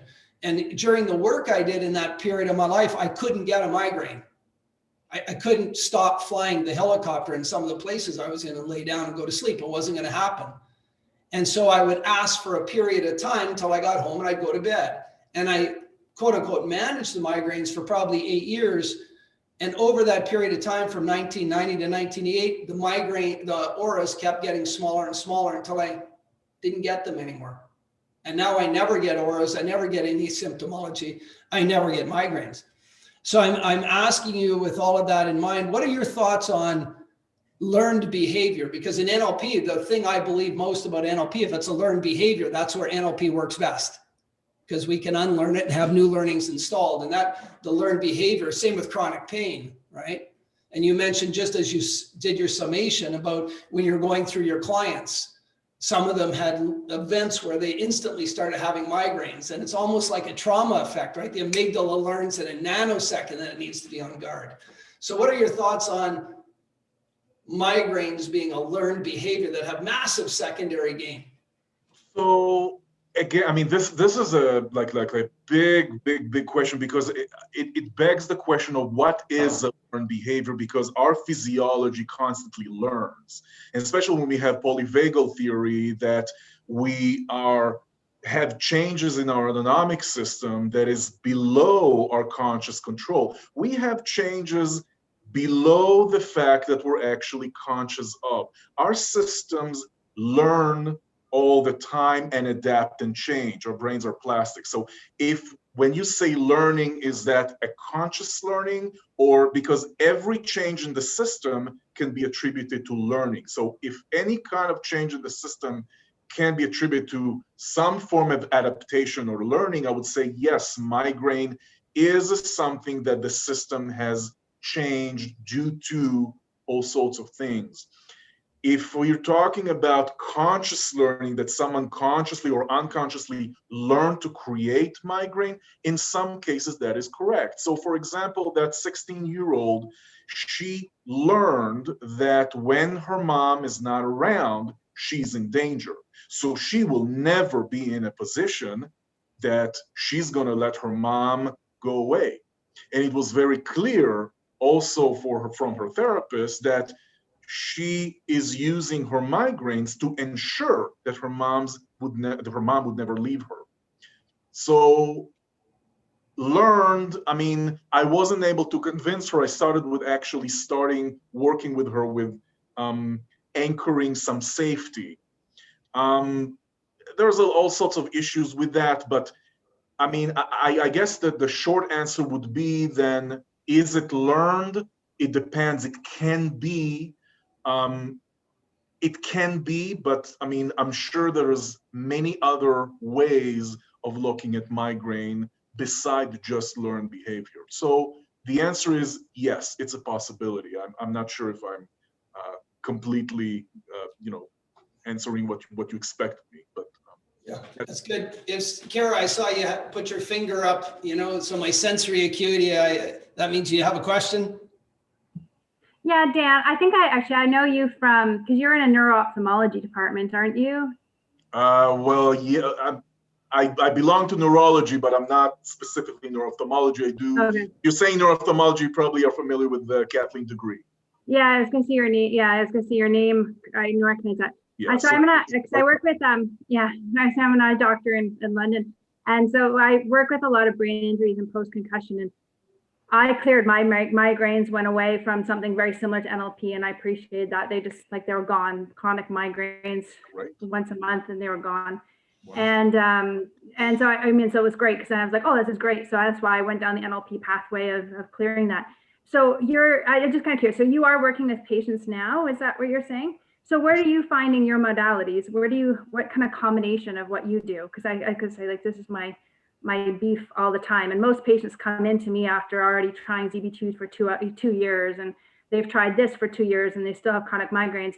So we do a lot. Why they get referred to us is for the trigeminal dysphoria that has been neuro-ophthalmology has been kind of all about, where we can do this. So then they come in for that, and they come in for the work we do with prisms and lenses and stuff like that with the glasses. And I do syntonics light therapy as well. So, but the big thing, my biggest tool is our NLP. So I'm just kind of curious, what tools do you find your strengths are? So this is a good question. This is why the discussion, because I think that, first of all, migraine can be variable in its own, but also people themselves, there's variability of what you're willing or not willing to do.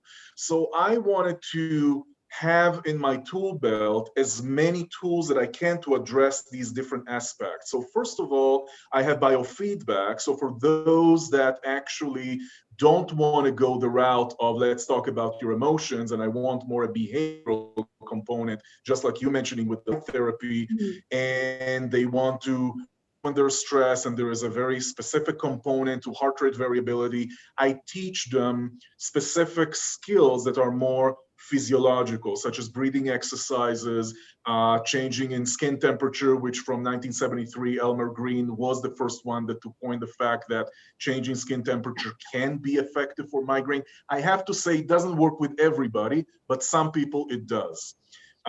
So I go that route with people that, they don't like all these woo-woo emotions, like leave me alone with all this emotion stuff. I just want the behavioral component. I can go that way. Okay. When there's and usually what I do when I work with a person with migraine is the first thing is I try to identify the story, and every person up to this point has a story. I don't think that I had a single person that there's no, these migraines just occurred and there's nothing to it. I didn't have, maybe there is, I didn't have that experience. There's always something underneath. So I start with identifying and evaluating the story, and then I pretty much pose the options. So, okay, what do you want to do? I see trauma. I see that so-and-so happened when you were 3 years old. Do you want to go that route? I can tell you there's a specific someone, I'm not going to use names, she's very well known. She very much argued with me, and I actually wanted to do core transformation with her because she's a volcano to erupt, ready for eruption. And I told her that. I'm like, just by the way you're talking, it's very clear that you have a lot inside. She would not go there, not even remotely. She convinces me each and every time, no, it's physical, there is evidence for that, it's only in my mind, it's only physiological, I'm gonna look for drug, I'm gonna look for maybe breathing exercises, I'm not going there. You're not gonna make me go to all these emotional bullshit. Okay. There is, you can't force someone to go there, but in my humble opinion, especially as a scientist, I'm like, okay, I'm fine having the hypothesis disproven that your emotions have nothing to do with your migraine. I'm fine with that. But for that, I'll need to do an experiment and let's test it out. And let's see if addressing your emotion really doesn't have an effect. She doesn't want to go there. So I guess to answer your question, timeline is one thing, core transformation is another, biofeedback, hypnosis. I don't like doing symptom removal using hypnosis. I mean, I do that mainly as an icing on a cake. I don't like doing that as a primary thing because I think that there's a lot underneath that needs to be explored. However, and this is also something to all of us timeline therapists, I don't start with doing timeline therapy with releasing the big five before I let people experience their emotion and doing gestalt work. So if there's someone I'm angry about, I want them to, okay, let's imagine I do a campfire technique, never mind. Let's imagine a campfire, let's bring the younger you, let's bring the present day you, let's bring the other person, tell them what they did, tell them how they hurt you. I found that this is very, very important to do before I'm relieving, okay, what do you learn from the experience? Let's go to position 3 and let's go all the way forward and so forth and so on. That's wonderful. But I think that one step before that is having people re-acknowledge and re-experience their emotions. I find that to be important. Not everybody wants to go there. Dan, I just want to jump in there. That is for anyone that's interested in Master Prac, one of the things that we teach is called a pain paradigm, which I don't know if you use that, Dan, but that is in fact what we always teach to do. If specifically you're dealing with someone who has a chronic pain issue, then we suggest that you do the pain paradigm first before you've cleared anything, because we want those emotions to still be there. You don't want to start clearing stuff. If you're really going to get to the root of the pain and being able to do this, you first do the pain paradigm and then in fact wait. I think the suggestion is to wait a couple of weeks even before you would then actually start doing the clearing work, because of how pain works, which is a whole different realm from what we're doing when people come to us with emotional stuff. But that's interesting. That's so neat to see how that lines up. Yeah. Using the Gestalt. This is very important. Sorry. Yeah. Using the Gestalt therapy also reactivates the memory and opens that period of labelization for you to do the next round of work as well. So, yeah, beautiful. Yeah, that's so cool. When all of you who have done PACE, when you're listening to Dan talk and listen to his systematic approach, and he used some words that are really powerful in our realm, because he talked about the presenting problem. And of course, we look for the strategy for the presenting problem, because that gets us a trigger, and we prove it. We do it 3 times for our presenting problem, and then we go for a root problem, right? And there may be more than one root problem, and then we go through that syntax of all the questions, the 13 questions in Cartesian coordinates. in that first 2-hour session. So the person is unconsciously aware of the problem and consciously aware of the problem at a level that they weren't when they walked in the door. Right. And I hear that in listening to Dan talk about his approach to understanding the client. Now, one thing about, because you mentioned strategy, I mean, are you referring to the VKA and so forth and so on? I'm talking about the strategy as mentioned or as taught in NLP, where we arrive at a behavior, and to do a behavior, we must have decided. And prior to that, we had a feeling, and then internal, and then there was a trigger. So, and it's in the nanoseconds before behavior. Exactly, those kind of. So, just one thing on that. The whole submodality component, I found that people with migraine, some of them resonate, some of them simply don't. They are very alienated from their body.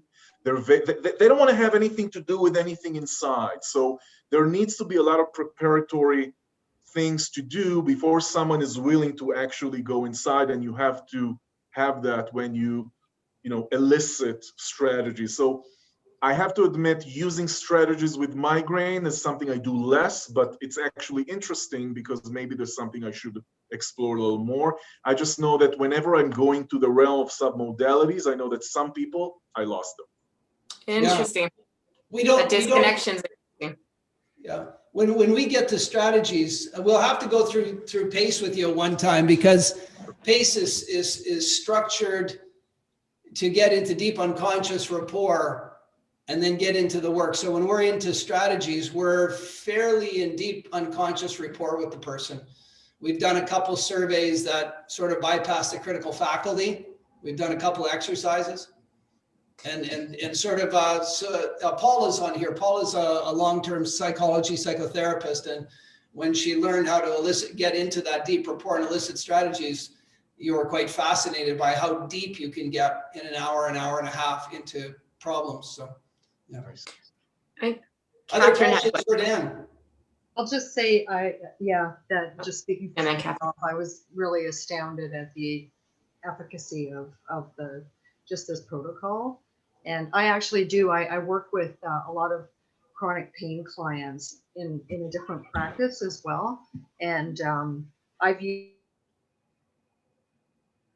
have implemented some of these NLP techniques to like amazing success. Like, again, I'm just blown away. Even outside of the protocol, just picking and choosing, sort of cherry picking, and they just work. But I really appreciate it, because I do a lot of psychoed with them. Clearly, there's a lot of trauma, PTSD, motor vehicle accidents, and a lot of just complex trauma in almost like really all cases. And I always explain, the polyvagal system, which is beautiful, right? It's just such a simple, and for some reason, and I thank you for just putting the pain in the context, because I talk about the trauma and all of the emotional and the mental, and I've just sort of forgotten about the whole pain perception piece. So I'm really taking a lot of weight tonight. It's great. And I'm a big neuroscience nerd, so there's a lot of other pieces. I was taking a lot of screenshots. It was great. So I really enjoyed it. Thanks very much. Wonderful. I just say about polyvagal theories that I usually teach polyvagal theory in combination with autogenic training, because I do autogenic training as well, and those two are really kind of going hand in hand with me with self-regulation of autonomic system. And so a lot of migraine people, sorry, I shouldn't say that. A lot of people with a migraine disorder very much appreciate the polyvagal component, because it kind of gives them kind of a blueprint of where am I going from ventral vagal, when am I getting stressed, when am I getting to dorsal vagal, and so forth and so on. If polyvagal is not, if people are not familiar with that, then this is something I highly recommend. I actually connected with the Polyvagal Institute, and I think they're doing a lot of really, really good work. So, It's amazing. Catherine, you had a question? Yeah, it was more of a commentary, but I'd like to get your thoughts on it. So I had a very bizarre accident going down it's almost like being flushed down a toilet. It was a ride in a water park. It was a blast until you're going around and around and around, and I started getting bored because I'm impatient. So I put my hand out to stop, which resulted in me turning, and I was with my sister. We turned an awkward angle, and then the final being flushed, I hit my head on the side and went and really crunched my neck. So I get off the thing, everything's fine. I'm not feeling so great for the whole day. And then slowly, day after day, my neck is getting sore to the point where I have to fall out of bed to get out of bed. Long story short, I get cleared of it somewhat, but I was left for, I don't know, 3 years with having to go to a chiropractor every 2 weeks to crunch out and otherwise I'd get horrific pain. Through NLP, what I did just on a lark, because of something that we had a discussion during one of these sessions, I decided to lie on my back and just get into a really, really relaxed rapport state. And then I replayed the accident, but I replayed it that we went through just fine. And I just kept replaying it. And I have not had to go back to the chiropractor ever since that. It was like, They're amazing.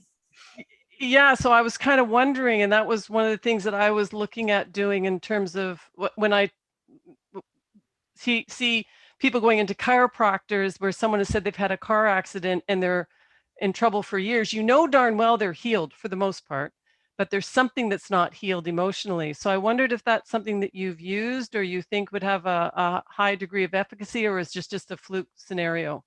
So I think that, again, everything that we're talking about in here, I don't have any studies to say yes, yay or nay. And this is one of the frustration that I mentioned to begin with. And on one hand, I'm a scientist. On the other hand, I know that some of these things work, but, the scientist in me is really getting frustrated. It's like, anyway, but so I can't say it's a fluke because honestly, I don't have any tools to prove otherwise. So that's the first answer. Second, I think that what is important is to realize that we have chronic pain as a very, very heterogeneous disorder. Now, your experience, what kind of brings to mind is the fact that you might have trigger points, and chiropractor can work on trigger points. However, interestingly enough, trigger points are also related to the autonomic system and sympathetic system. So, there's so much that we don't know. There's so many pieces to the puzzle that one can influence the other, because on one hand, I could say, well, maybe by identifying trigger points or doing a massage, you can relieve that as well. You went another route, which I understand was effective in maybe relieving the issue from the bottom up, in actually relieving the stressor that might be correlated with that. I say if it works, go for it. This is one of the issues that NLP, hypnosis, so forth, we have protocols, we have things, we know that anecdotally they work.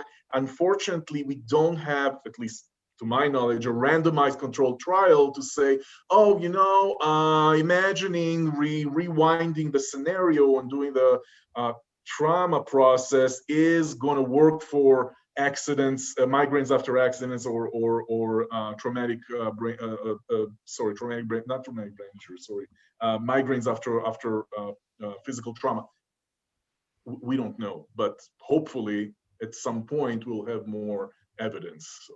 Yeah, Jeff's got a question. Just before you ask that, the only research, when I was researching in NLP, the only RCT published research in NLP is the stuff that's done on the trauma model.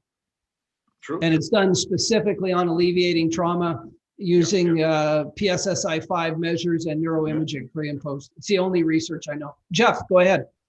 And the core transformation research that's being done.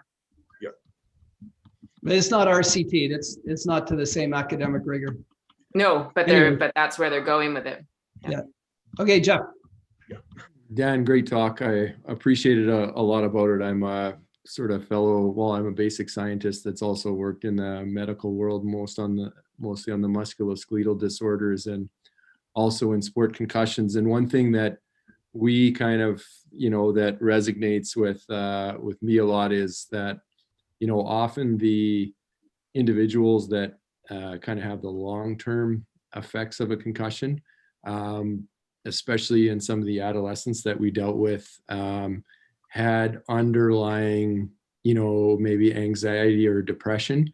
And whether it was diagnosed or not was really, you know, we knew there was issues there, and it may not have been diagnosed by a medical doctor. So it was tough to prove from a scientific perspective that those were linked. But one of the theories or philosophies that, you know, we kind of put together is the brain is like sort of any other tissue in the body, and it, you know, it can only, you know, cope with so much stress.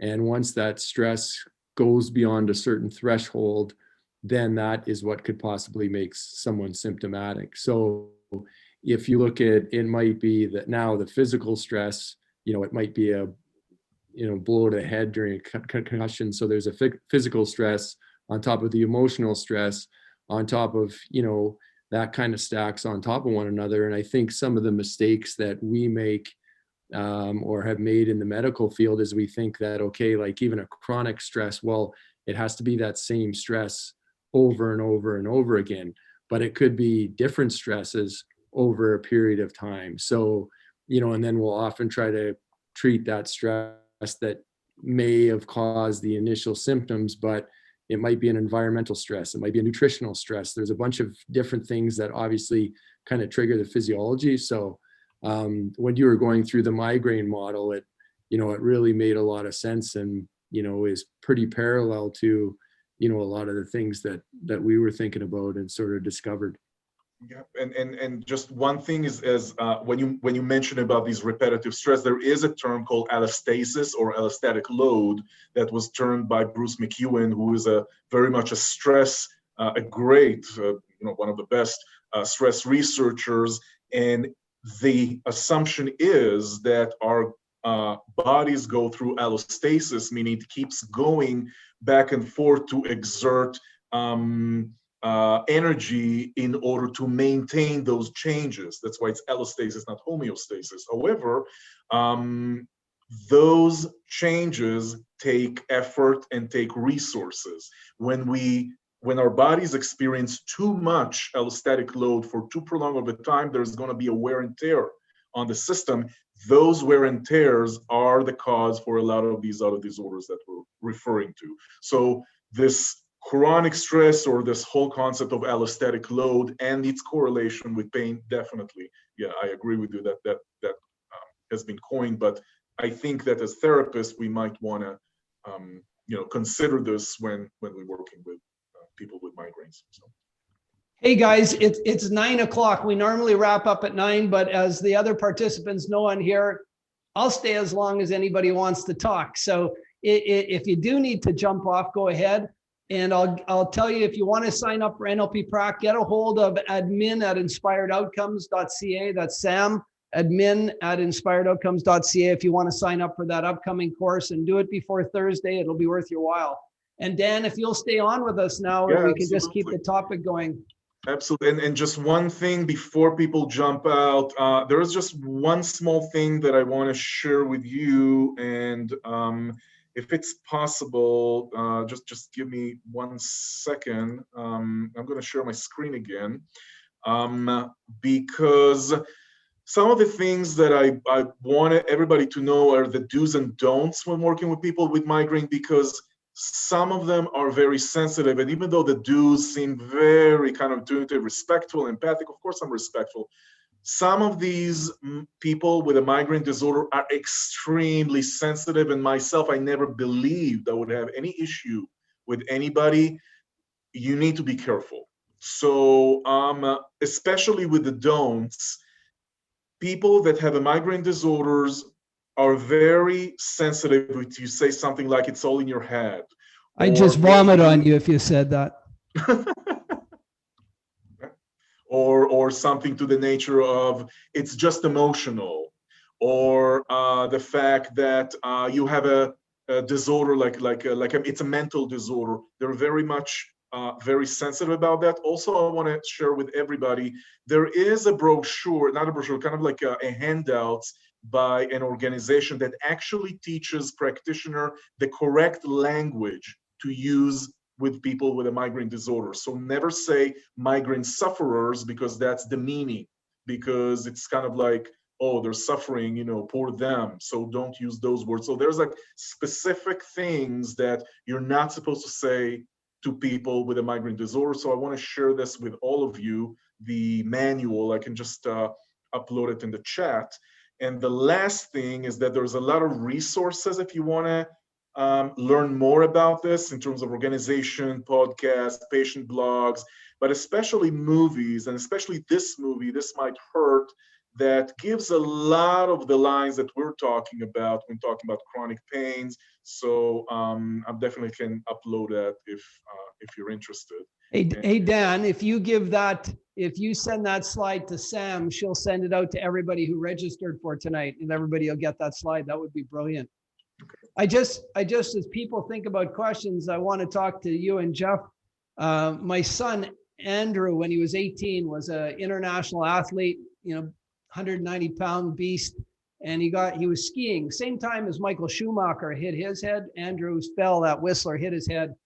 And when the first aid attendant came to him, they reported to me that he was persistently unconscious. He scored 3 on the glaucoma, or on the Glasgow coma scale. And they air evac'd him off of Whistler into Vancouver Hospital. He had 3 small bleeds on his brain, which they did not have to alleviate, but he had broken his first rib and had motor damage down his right-hand side. He had severe traumatic brain injury. That was on February 1st. April 7th, they released him on his own recognizance. He after the injury, he was unconscious for 30 hours. He had post-traumatic amnesia for 12 days. 12 days. You'd walk in, say, hi, Andrew. He'd say hi. You walk out, you walk back in. You wouldn't have remembered that you were there, right? So it was, needless to say, it was difficult. At the same time he got injured, one of my great nieces got injured in a swimming accident, head-to-head in the pool, and had a severe concussion. But she got treated at the Glenn Sather School of Medicine, which is, really hockey-centric. So they're very concussion-oriented. And this was in 2013. So, and back then, they had already gone into sensory deprivation when treating concussions. The hospital Andrew was in Vancouver, they had him in bright lights. I walked in one time and they had a VCR at the foot of his bed showing him the movie with Ed Harris, Enemy at the Gate, a very dark, disturbing movie. And so I kicked all the staff out of his room. We darkened the room. We took control. We put him on, I read an article about branched chain amino acids having massive healing properties in the brain. We jacked them up on omega-3, omega-6, every oil known to human beings. I brought in craniosacral healers. I brought in energy healers. I brought in Reiki healers. And on April 7th, they released him on his own recognizance. And the neuroscientist who was in charge of his file and her 3 assistants said, I read his file and read his file, and I read it a 3rd time because we've never released anybody who presented with these symptoms in what was ostensibly 10 weeks. And so when he was coming out of it, of course, I'm an NLP nut, so he had a big whiteboard in his room. So I'm saying, okay, here's you, Andrew, and I draw a figure in the middle. Now let's name some friends around you. And I'm rewiring and refiring all the neural networks to positivity for him.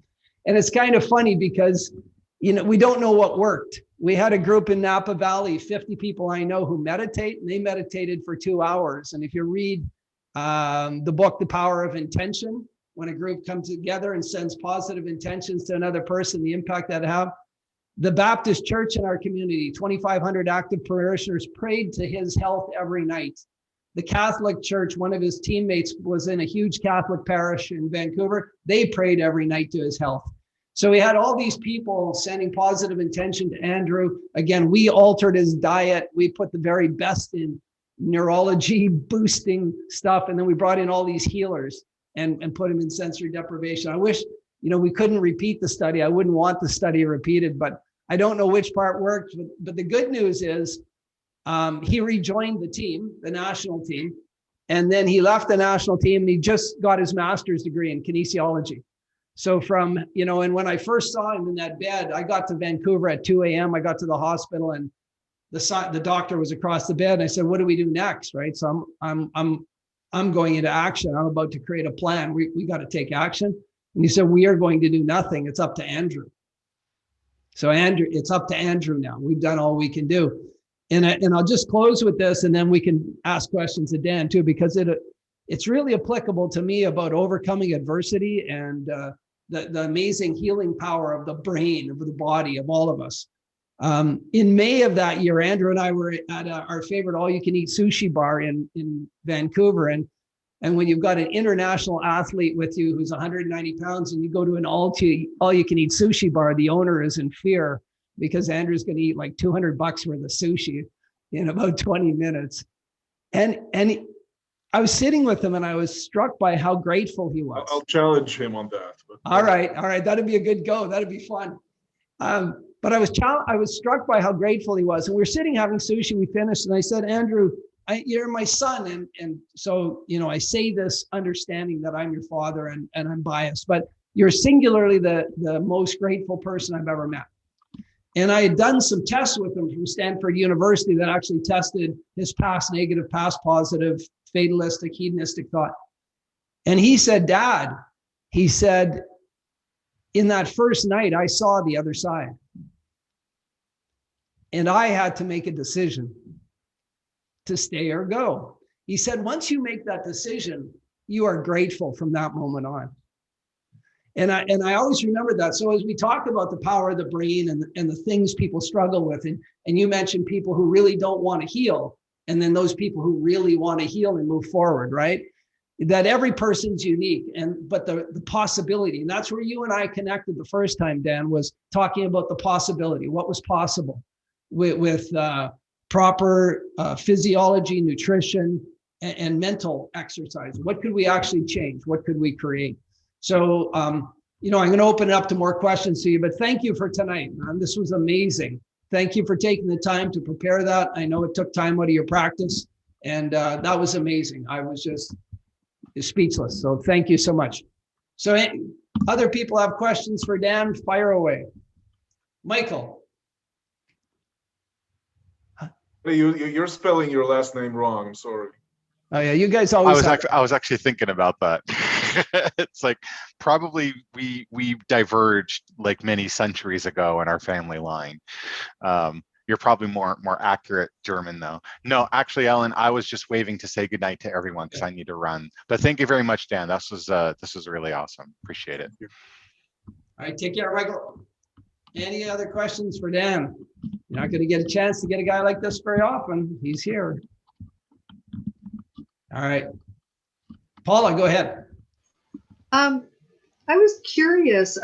You referenced TBI earlier, and some of the clients that I see, they've been diagnosed with TBI, but there isn't really any organic, anything to back that up. So, I think that it seems like they just throw the diagnosis just to throw some kind of label at these clients or patients. And I'm just curious what your feeling is on that in terms of the migraine, because the complaints are basically very migraine based.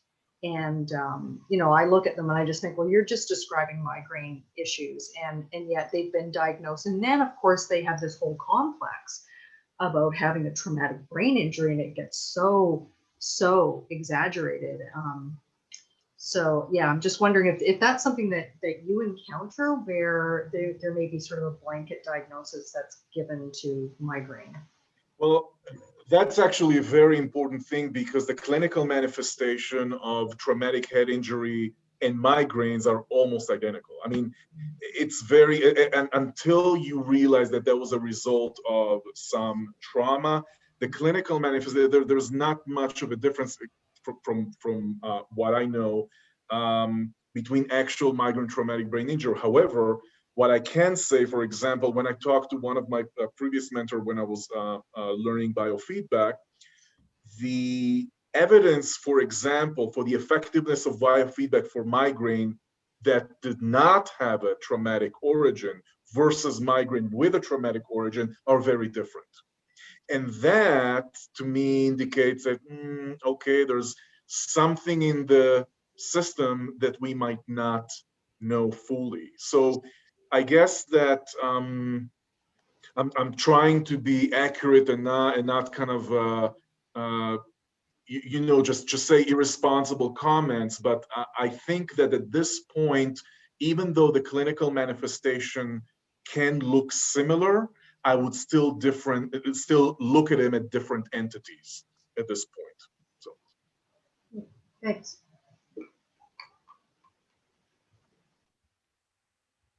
Anybody else have a question for Dan? Right on. All right, thank you guys for joining us. We're almost down to the Hollywood Squares 3x3 here, you know, but it's close. Hey, Dan, thank you so much for making the time tonight. Really, really appreciate it. I want to keep the conversation going. I'm living and breathing that I don't have migraines anymore. And so I'd like to keep that conversation going. Everything in our world here, we're looking at traumas and eating disorders. We're looking at traumas connected to everything, right? As a trigger for the next, and you mentioned comorbidity things. So thank you again so much, and let's keep the conversation going. If anybody wants to reach you, what's the best way to reach you if they want to get a hold of you?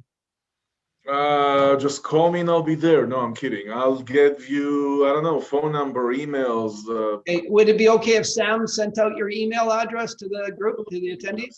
Yeah. Okay, we'll do that tomorrow. Whatever I can help with. Fantastic. All right, guys. Thank you, everybody, for tonight. Really appreciate it. Thank you, Dan. Look forward to talking to you soon. Thank you all. Have a good night, everybody. Good night, everybody.